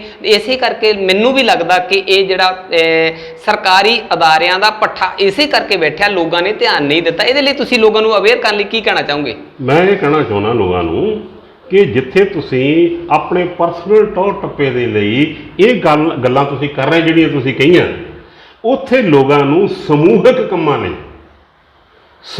ਕੰਮਾਂ ਲਈ ਵੀ ਆਪਣੇ ਨੁਮਾਇੰਦਿਆਂ ਨੂੰ ਤੇ ਜ਼ੋਰ ਪਾਉਣਾ ਚਾਹੀਦਾ ਕਿ ਸਾਡੇ ਏਰੀਏ ਦੇ ਵਿੱਚ ਇਸ ਚੀਜ਼ ਦੀ ਘਾਟ ਹੈ ਜੀ, ਸਾਡੇ ਏਰੀਏ 'ਚ ਇਸ ਚੀਜ਼ ਦੀ ਘਾਟ ਹੈ। ਮੰਨ ਲਓ ਸਾਡਾ ਪਿੰਡ ਦੇ ਟਰਾਂਸਪੋਰਟੇਸ਼ਨ ਹੀ ਹੈ ਨਹੀਂ ਜੀ, ਸਾਨੂੰ ਇਕੱਠੇ ਹੋ ਕੇ ਉੱਥੇ ਗੱਲ ਕਰਨੀ ਚਾਹੀਦੀ ਹੈ ਵੀ ਟਰਾਂਸਪੋਰਟੇਸ਼ਨ ਦਾ ਪ੍ਰਬੰਧ ਕੀਤਾ ਜਾਵੇ। ਸਾਡੇ ਪਿੰਡ ਸਕੂਲ 'ਚ ਟੀਚਰ ਹੈ ਨਹੀਂ, ਸਾਨੂੰ ਇੱਥੇ ਲਈ ਕਹਿਣਾ ਚਾਹੀਦਾ ਵੀ ਟੀਚਰ ਦਿਓ ਸਾਨੂੰ। ਪਰ ਸਾਡੀ ਮਾਨਸਿਕਤਾ ਜਿਹੜੀ ਆ ਉਹ ਆਮ ਲੋਕਾਂ ਦੀ ਮਾਨਸਿਕਤਾ ਨਿੱਜੀ ਹਿੱਤਾਂ ਦੀ ਜ਼ਿਆਦਾ ਹੋ ਗਈ, ਸਮੂਹਿਕ ਹਿੱਤਾਂ ਦੀ ਘਟ ਗਈ। ਇਹ ਸਾਡੀ ਬਦਕਿਸਮਤੀ ਹੈ। ਸਾਨੂੰ ਲੋਕਾਂ ਨੂੰ ਇੱਧਰਲੇ ਪਾਸੇ ਨੂੰ ਜਾਣਾ ਪੈਣਾ ਅਲਟੀਮੇਟਲੀ, ਨਹੀਂ ਤਾਂ ਆਉਣ ਵਾਲਾ ਸਮਾਂ ਜਿਹੜਾ ਬੜਾ ਖਤਰਨਾਕ ਔਰ ਸਾਡੇ ਭਵਿੱਖ ਤੇ ਦੂਰ ਅੰਦੇਸ਼ੀ ਜਿਹੜੇ ਅਸਰ ਪਾਉਣ ਵਾਲਾ ਹੋਊਗਾ। ਪ੍ਰਾਈਵੇਟਾਈਜੇਸ਼ਨ ਜੇ ਢੰਗ ਨਾਲ ਸਰਕਾਰਾਂ ਕਰ ਰਹੀਆਂ, ਉਹਦੇ ਹਿਸਾਬ ਦੇ ਨਾਲ ਸਾਡੇ ਜਿਹੜੇ ਆ ਰੋਟੀ ਖਾਣ ਦਾ ਅਧਿਕਾਰ ਜਿਹੜਾ ਸਾਨੂੰ, ਉਹ ਵੀ ਮੈਨੂੰ ਲੱਗਦਾ ਕਿ ਕਾਰਪੋਰੇਟ ਘਰਾਣਿਆਂ ਕੋਲ ਚਲੇ ਜਾਣਾ। ਉਹਨਾਂ ਦੀ ਮਰਜ਼ੀ ਆਪਣੇ ਗਡਾਊਨ ਚੋਂ ਰਾਸ਼ਨ ਬਾਹਰ ਕੱਢਣ, ਉਹਨਾਂ ਦੀ ਮਰਜ਼ੀ ਆ ਉਹ ਨਾ ਕੱਢਣ। ਇਹੋ ਜਿਹੇ ਹਾਲਾਤ ਪੈਦਾ ਹੋ ਜਾਣੇ। ਕੀ ਕਹਿਣਾ ਚਾਹੋਗੇ? ਬੜਾ ਕੌੜਾ ਜਿਹਾ ਸਵਾਲ ਹੈ ਤੇ ਔਖਾ ਜਿਹਾ ਸਵਾਲ ਹੈ। ਮੰਨ ਲਓ ਵਿਧਾਇਕ ਜਿਹੜਾ ਆ ਉਹ ਜਨਰਲ ਹੈ, ਜਿੱਥੇ SC ਬੱਚਿਆਂ ਦੇ SC ਪਰਿਵਾਰਾਂ ਦੇ ਬੱਚਿਆਂ ਨੇ ਸਕੂਲ ਵਿੱਚ ਪੜ੍ਹਨਾ, ਸਕੂਲ ਦੇ ਵਿੱਚ ਸਾਰੀਆਂ ਸਹੂਲਤਾਂ ਹੈ ਨਹੀਂ, ਅਧਿਆਪਕ ਹੈ ਨਹੀਂ। ਕੀ ਤੁਹਾਡੇ ਕੋਲ ਉਹ ਐਸੀ ਪਰਿਵਾਰ ਇਕੱਠੇ ਹੋ ਕੇ ਸਕੂਲ ਸੰਬੰਧੀ ਉਹ ਜਨਰਲ ਵਿਧਾਇਕ ਦੇ ਉੱਤੇ ਵੀ ਕੋਈ ਤੁਹਾਡੇ ਤੱਕ ਕੰਪਲੇਂਟ ਕਰ ਸਕਦੇ ਨੇ ਵੀ ਦੇਖੋ ਵੀ ਸਾਡੇ ਬੱਚਿਆਂ ਦਾ ਭਵਿੱਖ ਖਰਾਬ ਹੋ ਰਿਹਾ ਵੀ ਅਸੀਂ ਕਿੱਥੇ ਜਾਈਏ? ਬਿਲਕੁਲ ਤੁਹਾਡੀ ਗੱਲ ਸਹੀ ਆ, ਲੋਕ ਇਹ ਕੰਪਲੇਂਟ ਕਰ ਸਕਦੇ ਆ। ਉਹ ਕਮਿਸ਼ਨ ਕੋਲ ਵੀ ਕਰਦੇ ਕਿਉਂਕਿ ਕਮਿਸ਼ਨ ਨੇ ਸ਼ਡਿਊਲ ਕਾਸਟਾਂ ਦੇ ਰਾਈਟਸ ਜਿਹੜੇ ਆ ਉਹ ਪ੍ਰੋਟੈਕਟ ਕਰਨੇ ਆ। ਇਹ ਵੀ ਰਾਈਟ ਟੂ ਐਜੂਕੇਸ਼ਨ ਹੈ ਜੀ, ਇਹਦੇ ਵਾਸਤੇ ਵੀ ਉਹ ਕੰਪਲੇਂਟ ਦੇ ਸਕਦੇ ਆ ਵੀ ਸਾਡੇ ਨਾਲ ਵਿਧਾਇਕ ਵਿਤਕਰਾ ਕਰ ਰਿਹਾ ਜਾਂ ਸਾਡੇ ਨਾਲ ਪ੍ਰਸ਼ਾਸਨਿਕ ਪੱਧਰ ਤੇ ਕੋਈ ਅਧਿਕਾਰੀ ਕਰ ਰਿਹਾ ਜਿਹੜਾ ਇੱਥੇ ਟੀਚਰਾਂ ਨੂੰ ਡਿਪਿਊਟ ਨਹੀਂ ਹੋਣ ਦੇ ਰਿਹਾ। ਉਹਦੀ ਪੜਤਾਲ ਅਸੀਂ ਸਰਕਾਰੀ ਪੱਧਰ ਤੇ ਕਰਵਾ ਸਕਦੇ ਹਾਂ ਕਮਿਸ਼ਨ ਵਾਲੇ, ਔਰ ਸਰਕਾਰ ਨੂੰ ਰਿਕਮੈਂਡ ਕਰ ਸਕਦੇ ਹਾਂ ਕਿ ਇਸ ਏਰੀਏ ਦੀ ਜਾਂ ਇਸ ਪਿੰਡ ਦੀ ਆਹ ਸਮੱਸਿਆ ਆ, ਉਹਦੇ ਵੱਲ ਧਿਆਨ ਦਿਓ ਔਰ ਉਹਨੂੰ ਰਿਮੂਵ ਕਰੋ। ਕਿ ਰਿਜ਼ਰਵੇਸ਼ਨ ਦਾ ਜਿਹੜਾ ਕੋਟਾ ਹੈ ਉਹ ਕਦੋਂ ਤੋਂ ਲੈ ਕੇ ਹੁਣ ਤੱਕ ਵਧਿਆ ਹੀ ਨਹੀਂ? ਜਿਹੜਾ ਜਿੱਥੇ ਤੱਕ ਰਿਜ਼ਰਵੇਸ਼ਨ ਦਾ ਸੰਬੰਧ ਆ, ਪਹਿਲਾਂ ਤਾਂ ਜਿਹੜਾ ਇਹ ਲਫ਼ਜ਼ ਰਿਜ਼ਰਵੇਸ਼ਨ ਹੈ ਜੀ, ਸੰਵਿਧਾਨ ਦੇ ਵਿੱਚ ਰਿਜ਼ਰਵੇਸ਼ਨ ਨਹੀਂ ਹੈ ਜੀ। ਸੰਵਿਧਾਨ ਦੇ ਵਿੱਚ ਹੈ ਸਾਡੀ ਪ੍ਰਤੀਨਿਧਤਾ ਜੀ ਜੀ, ਕਿ ਸਾਡੀ ਜਿਹੜਾ ਹੈਗਾ ਆ ਆਬਾਦੀ ਦੇ ਅਨੁਪਾਤ ਨਾਲ ਸਟੇਟ ਨੇ ਤੈਅ ਕਰਨਾ। ਜਿਵੇਂ ਮੰਨ ਲਓ ਪੰਜਾਬ ਸਟੇਟ ਆ, ਪੰਜਾਬ ਸਟੇਟ ਦੇ ਵਿੱਚ ਸਾਡੀ ਕਿੰਨੀ ਪਰਸੈਂਟੇਜ ਆਬਾਦੀ ਆ, ਉਹਦੇ ਮੁਤਾਬਕ ਸਟੇਟ ਨੇ ਤੈਅ ਕਰਨਾ ਕਿ ਸਾਡੀ ਜਿਹੜੀ ਵਿਧਾਨ ਸਭਾ 'ਚ ਉੱਥੇ ਕਿੰਨੀ ਨੁਮਾਇੰਦਗੀ ਹੋਣੀ ਚਾਹੀਦੀ ਆ, ਸਾਡੇ ਲੋਕ ਸਭਾ ਦੇ ਮੈਂਬਰ ਜਿਹੜੇ ਆ ਉਸ ਆਬਾਦੀ ਦੇ ਅਨੁਪਾਤ ਨਾਲ ਫਿਕਸ ਹੋਣੇ ਆ।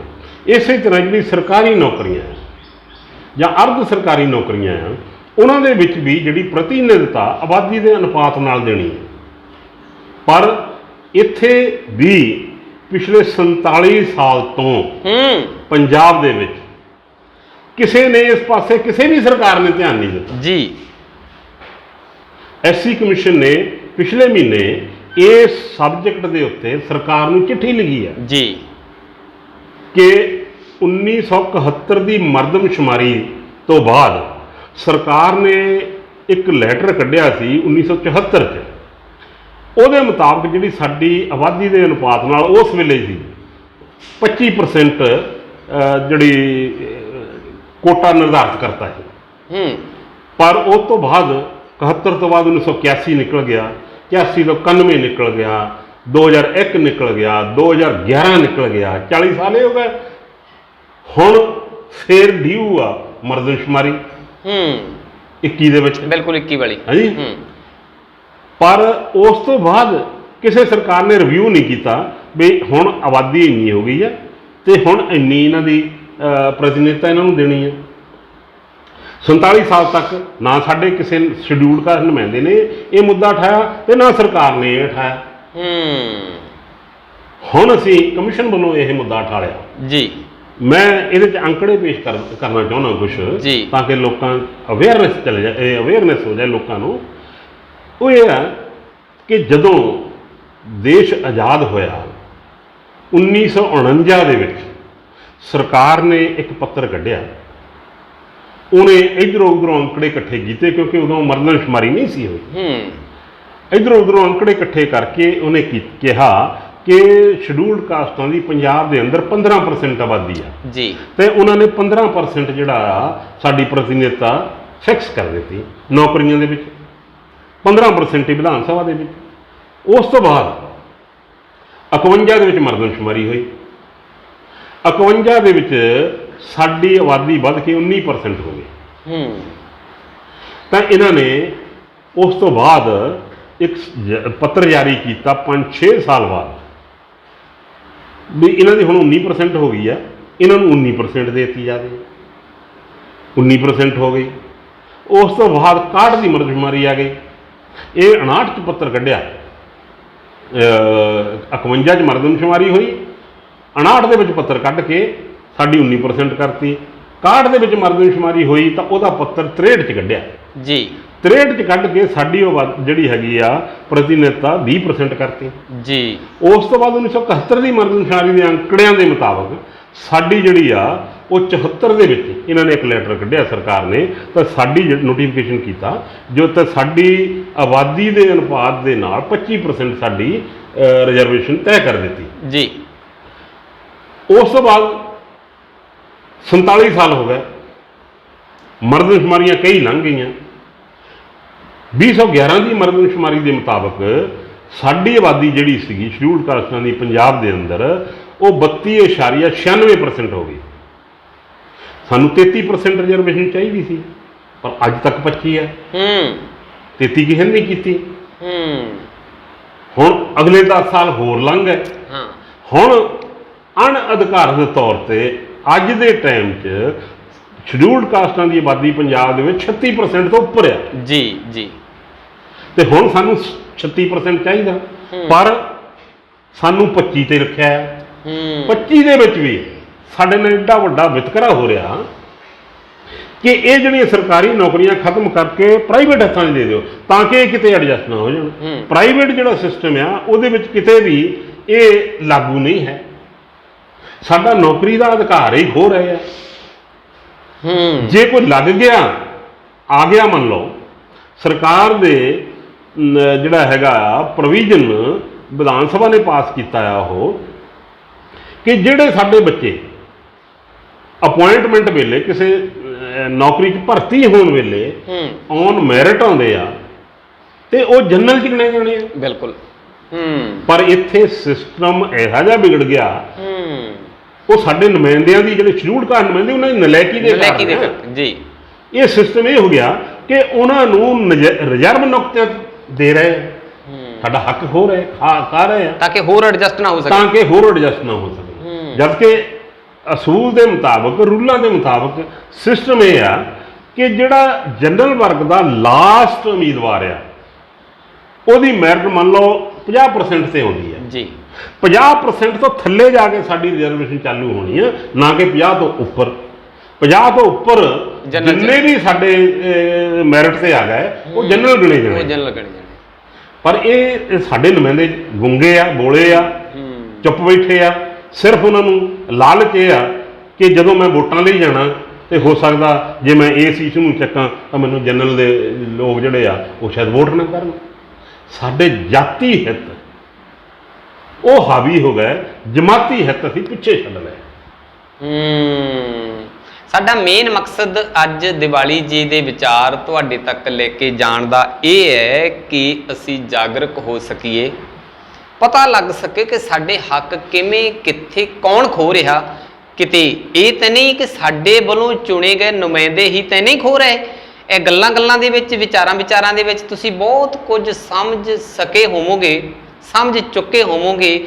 ਕਈ ਵਾਰ ਇਹ ਦੇਖਦੇ ਹਾਂ ਅਸੀਂ ਕਿ ਸਾਡਾ ਸਟੇਟ ਲੈਵਲ ਦਾ ਜਿਹੜਾ ਧਾਰਮਿਕ ਆਗੂ ਹੁੰਦਾ ਹੈ ਉਹਦੀ ਸਿੱਧੀ ਮੁੱਖ ਮੰਤਰੀ ਦੇ ਨਾਲ ਗੱਲ ਹੁੰਦੀ ਹੈ, ਮੋਟੇ ਫੰਡ ਵੀ ਆਉਂਦੇ ਨੇ। ਕਦੀ ਤੁਸੀਂ ਉਸ ਆਪਣੇ ਆਸਥਾ ਜਿੱਥੇ ਰੱਖਦੇ ਹੋ ਉਸ ਧਾਰਮਿਕ ਆਗੂ ਤੱਕ ਕਦੀ ਉਹਨਾਂ ਕੋਲ 10 ਬੱਚੇ ਲੈ ਕੇ ਗਏ ਕਿ ਸਾਡੇ ਬੱਚੇ ਐਡਜਸਟ ਕਰਾ ਦਿਓ, ਸਾਡੀ ਪੋਸਟ ਮੈਟ੍ਰਿਕ ਸਕਾਲਰਸ਼ਿਪ ਸਕੀਮ ਲਾਗੂ ਕਰਵਾ ਦਿਓ, ਸਾਡੇ ਬੱਚਿਆਂ ਦੀਆਂ ਜਿਹੜੀਆਂ ਨੌਕਰੀਆਂ ਉਹ ਕਿੱਥੇ ਨੇ, ਸਾਡੇ ਜਿਹੜੇ ਐਜੂਕੇਸ਼ਨ ਜਿਹੜੇ ਸਾਡੇ ਸਕੂਲਾਂ ਦੇ ਵਿੱਚ ਉਹ ਹਾਲਾਤ ਇਦਾਂ ਦੇ ਨੇ, ਪ੍ਰਾਈਵੇਟ ਸਕੂਲਾਂ ਦੇ ਵਿੱਚ ਹਾਲਾਤ ਇਦਾਂ ਦੇ ਨੇ, ਸਾਡੇ ਘਰਾਂ ਦੇ ਹਾਲਾਤ ਨੇ ਇਦਾਂ ਦੇ ਨੇ। ਇੱਥੇ ਇਹ ਵੀ ਵਿਸ਼ਾ ਸਾਹਮਣੇ ਆਉਂਦਾ ਕਿ ਅਸੀਂ ਸਵਰਗਾਂ ਦੇ ਲਾਰਿਆਂ ਦੇ ਵਿੱਚ ਝੂਲਦੇ ਕਿਤੇ ਆਹ ਜੀਵਨ ਬੱਚਿਆਂ ਦਾ ਭਵਿੱਖ ਅਸੀਂ ਕਿਤੇ ਆਪ ਹੜੱਪ ਨਾ ਜਾਈਏ, ਖਰਾਬ ਨਾ ਕਰ ਜਾਈਏ। ਇਸੇ ਕਰਕੇ ਅੱਜ ਦੀ ਸਾਡੀ ਜਿਹੜੀ ਚਰਚਾ ਹੈ। ਆਖਰ ਤੇ ਦੀਵਾਲੀ ਸਾਹਿਬ ਤੁਸੀਂ ਕੀ ਕਹਿਣਾ ਚਾਹੋਗੇ? ਜਦੋਂ ਐਸਸੀ ਐਕਟ ਦੇ ਤਹਿਤ ਪਰਚਾ ਦਰਜ ਹੋ ਜਾਏ, FIR ਹੋ ਜਾਏ, ਤਾਂ ਉਹਦੀ ਤਫਤੀਸ਼ ਜਿਹੜੀ ਆ ਗਜ਼ਟਡ ਅਫਸਰ ਨੇ ਕਰਨੀ ਹੈ, ਥੱਲੇਲੇ ਰੈਂਕ ਦਾ ਅਧਿਕਾਰੀ ਕੋਈ ਨਹੀਂ ਕਰ ਸਕਦਾ। ਠੀਕ। ਇਸ ਵਾਸਤੇ ਗਜ਼ਟਡ ਆਫਿਸਰ ਨੂੰ ਐਟਰੋਸਿਟੀ ਐਕਟ ਦੀਆਂ ਪ੍ਰੋਵੀਜ਼ਨਸ ਬਾਰੇ ਦੱਸਣਾ, ਉਹਨਾਂ ਨੂੰ ਲੈਕਚਰ ਦੇਣਾ। ਮੈਂ ਪਹਿਲੀ ਵਾਰੀ ਜਦੋਂ ਲੈਕਚਰ ਦਿੱਤਾ ਤੇ ਘੱਟੋ ਘੱਟ 70-72 DSP ਰੈਂਕ ਦੇ ਅਧਿਕਾਰੀ ਸੀਗੇ, ਤੇ ਜਦੋਂ ਮੈਂ ਸਾਰਾ ਐਕਟ ਦੇ ਬਾਰੇ ਡਿਟੇਲ ਦੇ ਵਿਸਥਾਰਪੂਰਵਕ ਜਾਣਕਾਰੀ ਉਹਨਾਂ ਨੂੰ ਦਿੱਤੀ ਆ ਤੇ ਬਹੁਤ ਸਾਰੇ DSPs ਦਾ ਰਿਐਕਸ਼ਨ ਸੀਗਾ ਇਹ ਕਿ ਸਾਨੂੰ ਤੇ ਇਹਨਾਂ ਗੱਲਾਂ ਦੇ ਪਤਾ ਹੀ ਨਹੀਂ। ਉਸ ਤੋਂ ਬਾਅਦ ਫਿਰ ਮੈਂ ਜਿਹੜੀ ਡਾਇਰੈਕਟਰ ਹੈਗੀ ਆ ਆਪਣੇ, ਮੈਨੂੰ ਸ਼ਾਇਦ ਨਾਮ ਉਹਦਾ ਭੁੱਲ ਗਿਆ, ਪੁਲਿਸ ਅਕੈਡਮੀ ਫਲੋਰ ਦੀ, ਔਰ ਉਹਨੂੰ ਮਿਲਿਆ। ਮੈਂ ਉਹਨੂੰ ਮਿਲ ਕੇ ਉਹਨਾਂ ਨੂੰ ਕਿਹਾ ਕਿ ਤੁਸੀਂ ਇਸ ਐਕਟ ਦੀਆਂ ਕਾਪੀਆਂ ਲਿਆ ਕੇ ਸਾਰੇ ਆਫਿਸਰਸ ਤੱਕ ਪਹੁੰਚਾਓ ਜੀ, ਔਰ ਜੇ ਨਹੀਂ ਤਾਂ ਸਾਡੇ ਕੋਲੋਂ ਲੈ ਲਓ, ਅਸੀਂ ਤੁਹਾਨੂੰ ਪ੍ਰੋਵਾਈਡ ਕਰਾਂਗੇ। ਵੈਲਫੇਅਰ ਡਿਪਾਰਟਮੈਂਟ ਜਿਹੜਾ ਪੰਜਾਬ ਦਾ ਆ ਉਹ ਤੁਹਾਨੂੰ ਪ੍ਰੋਵਾਈਡ ਕਰ ਦੂਗਾ, ਤੁਸੀਂ ਉਹਨਾਂ ਨੂੰ ਚਿੱਠੀ ਲਿਖੋ। ਦੂਸਰਾ ਬੇਨਤੀ ਇਹ ਆ ਸਾਡੀ ਕਿ ਤੁਸੀਂ ਜਿਹੜੇ ਇਹ ਆਫੀਸਰ ਦੇ ਇਸ ਲੈਵਲ ਦੇ ਹੈਗੇ ਆ ਜਿਨ੍ਹਾਂ ਨੇ ਐਟਰੋਸਿਟੀ ਐਕਟ ਤੇ ਤਫਤੀਸ਼ ਕਰਨੀ ਆ, ਉਹਨਾਂ ਅਫਸਰਾਂ ਦੇ ਕੋਰਸ ਵਿੱਚ ਇਹਨੂੰ ਸ਼ਾਮਲ ਕਰੋ। ਮੈਨੂੰ ਇਸ ਗੱਲ ਦੀ ਖੁਸ਼ੀ ਆ ਕਿ ਸਾਡੀ ਉਹ ਬੇਨਤੀ ਮੰਨ ਕੇ ਉਹਨਾਂ ਨੇ ਇੱਕ ਚੈਪਟਰ ਜਿਹੜਾ ਆ ਉਹ ਉਹਨਾਂ ਦੇ ਕੋਰਸ ਵਿੱਚ ਸ਼ਾਮਲ ਕਰ ਦਿੱਤਾ। ਵਾਹ ਜੀ ਵਾਹ, ਠੀਕ, ਗੁੱਡ। ਔਰ ਹੁਣ ਲਗਭਗ 4 ਸਾਲ ਤੋਂ ਮੈਂ ਹਰ ਸਾਲ ਉੱਥੇ ਜਾ ਕੇ ਉਹਨਾਂ ਦਾ ਜਦੋਂ ਨਵਾਂ ਬੈਚ ਆਉਂਦਾ ਤੇ ਉਹਨਾਂ ਨੂੰ ਇਸ ਐਕਟ ਦੇ ਬਾਰੇ ਪੂਰੀ ਵਿਸਥਾਰਪੂਰਵਕ ਜਾਣਕਾਰੀ ਦੇ ਕੇ ਆਉਣਾ। ਹੁਣ ਪਿਛਲੇ ਸਾਲ ਤੋਂ ਉਹਨਾਂ ਨੇ ਕੋਰਸ ਦੇ ਵਿੱਚ ਇਹ ਸ਼ਾਮਲ ਕਰਦਾ ਕਿ ਸਾਲ ਦੇ ਵਿੱਚ ਘੱਟੋ ਘੱਟ 4 ਲੈਕਚਰ ਜਿਹੜੇ ਆ ਉਹ ਐਟਰੋਸਿਟੀ ਐਕਟ ਤੇ ਹੋਣਗੇ ਜੀ। ਚਾਹੇ ਉਹ ਕਮਿਸ਼ਨ ਦਾ ਮੈਂਬਰ ਕੋਈ, ਚਾਹੇ ਕਮਿਸ਼ਨ ਦਾ ਚੇਅਰਮੈਨ ਆ ਕੇ ਦੇਵੇ, ਚਾਹੇ ਕੋਈ ਵਕਾਲਤ ਦੇ ਕਿੱਤੇ ਨਾਲ ਜੁੜਿਆ ਹੋਇਆ ਮਾਹਰ ਆ ਕੇ ਉਹਨਾਂ ਨੂੰ ਦੇਵੇ ਜੀ ਜੀ। ਤੇ ਜਿਹੜਾ ਉਹਨਾਂ ਦਾ ਉੱਥੇ ਡੀਏ ਲੀਗਲ ਆ, ਅਸਿਸਟੈਂਟ ਡੀਏ ਲੀਗਲ ਜਿਹਨੂੰ ਆਪਾਂ ਉੱਥੇ ਰੈਂਕ ਆ, ਜਿਹੜਾ ਆਰਗੇਨਾਈਜ਼ ਕਰਦਾ ਇਹਨਾਂ ਕੈਂਪਾਂ ਨੂੰ ਜਾਂ ਇਹਨਾਂ ਸੈਮੀਨਾਰਾਂ ਨੂੰ, ਉਹ ਵੀ ਇਸ ਵਿਸ਼ੇ ਦਾ ਮਾਹਰ ਹੈ। ਉਹ ਫਿਰ ਇਸ ਕਿੱਤੇ ਨਾਲ ਜੁੜੇ ਲੋਕ ਜਿਹੜੇ ਉਹਨਾਂ ਨੂੰ ਸੱਦ ਕੇ ਪੁਲਿਸ ਅਫਸਰਾਂ ਨੂੰ ਵੀ ਇਹ ਸਬਜੈਕਟ ਹੁਣ ਪੜ੍ਹਾਇਆ ਜਾਂਦਾ ਜੀ ਜੀ ਜੀ ਜੀ। ਬਹੁਤ ਇਸ ਵਾਸਤੇ ਇਹਦੀ ਜਾਣਕਾਰੀ ਜਿਹੜੀ ਹੋਣੀ ਹੈ ਨਾ, ਉਹ ਗੱਲ ਆਪਣੀ ਇੱਥੇ ਚੱਲੀ ਸੀ ਕਿ ਬਹੁਤ ਸਾਰੇ ਲੋਕਾਂ ਨੂੰ ਪਤਾ ਹੀ ਨਹੀਂ। ਪਤਾ ਉਹਨਾਂ ਲੋਕਾਂ ਨੂੰ ਨਹੀਂ ਜਿਹੜੇ ਵਕਾਲਤ ਦੇ ਕਿੱਤੇ ਨਾਲ ਜੁੜੇ ਆ, ਪਤਾ ਉਹਨਾਂ ਲੋਕਾਂ ਨੂੰ ਵੀ ਜਿਨ੍ਹਾਂ ਨੇ ਨਿਆਂ ਦੇਣਾ। ਬਿਲਕੁਲ ਬਿਲਕੁਲ। ਇਸ ਵਾਸਤੇ ਅਵੇਅਰਨੈਸ ਤੇ ਬਹੁਤ ਜ਼ਿਆਦਾ ਜ਼ਰੂਰੀ ਆ। ਤਾਂ ਹੀ ਇਸ ਐਕਟ ਦਾ ਫਾਇਦਾ ਆ, ਤਾਂ ਹੀ ਕਮਿਸ਼ਨ ਦਾ ਕੋਈ ਫਾਇਦਾ ਹੋਊਗਾ ਜੇ ਅਵੇਅਰਨੈਸ ਲੋਕਾਂ ਨੂੰ ਹੋਊਗੀ। ਨਹੀਂ ਤਾਂ ਇਹ ਵੀ ਕਿਤੇ ਨਾ ਕਿਤੇ ਕਾਗਜ਼ਾਂ 'ਚ ਹੀ ਤੁਰੇ ਫਿਰਨਗੇ, ਜਿਵੇਂ ਹੁਣ ਤੱਕ ਬਹੁਤਾ ਰਿਹਾ। ਬਿਲਕੁਲ ਬਿਲਕੁਲ। ਦੀਵਾਲੀ ਸਾਹਿਬ ਜੀ, ਅੱਜ ਤੁਸੀਂ ਕਾਂਚੀ ਟੀਵੀ ਦੀ ਸਕਰੀਨ ਤੋਂ ਕਰੋੜਾਂ ਲੋਕਾਂ ਨੂੰ ਭਰਪੂਰ ਜਾਣਕਾਰੀ ਦਿੱਤੀ ਹੈ। ਦੇਸ਼ ਵਿਦੇਸ਼ ਵਿੱਚ ਬੈਠੇ ਜਿਹੜੇ ਖਾਸ ਕਰਕੇ ਐਸਸੀ ਵਰਗ ਨਾਲ ਜੁੜੇ ਲੋਕ ਨੇ, ਆਸ ਕਰਦੇ ਹਾਂ ਕਿ ਇਸ ਜੋ ਅੱਜ ਵਿਚਾਰ ਸਾਂਝੇ ਕੀਤੇ ਨੇ ਤੁਸੀਂ ਅੱਗੇ ਵੀ ਫੈਲਾਓਗੇ ਔਰ ਲਾਹਾ ਵੀ ਲਓਗੇ। ਦੀਵਾਲੀ ਸਾਹਿਬ, ਤੁਹਾਡਾ ਬਹੁਤ ਬਹੁਤ ਧੰਨਵਾਦ ਜੀ। ਜੈ ਭੀਮ, ਜੈ ਗੁਰਦੇਵ ਜੀ। ਬਹੁਤ ਬਹੁਤ ਧੰਨਵਾਦ ਜੀ। ਜੈ ਭੀਮ, ਜੈ ਭਾਰਤ। ਬਹੁਤ ਬਹੁਤ ਧੰਨਵਾਦ ਜੀ। ਆਸ ਕਰਦੇ ਹਾਂ ਕਿ ਤੁਸੀਂ ਆਉਣ ਵਾਲੇ ਸਮੇਂ ਦੇ ਵਿੱਚ ਵੀ ਇਸੇ ਤਰੀਕੇ ਦੇ ਨਾਲ ਆਪਣਾ ਸਮਾਂ ਦੇਖ ਕੇ ਕਾਂਚੀ ਟੀਵੀ ਨੂੰ ਦੇਖਦੇ ਰਹੋਗੇ ਤੇ ਇਸ ਤਰ੍ਹਾਂ ਦੀ ਭਰਪੂਰ ਜਾਣਕਾਰੀ ਪ੍ਰਾਪਤ ਕਰਦੇ ਰਹੋਗੇ। ਬਹੁਤ ਬਹੁਤ ਧੰਨਵਾਦ ਜੀ। ਜੈ ਭੀਮ, ਜੈ ਗੁਰਦੇਵ।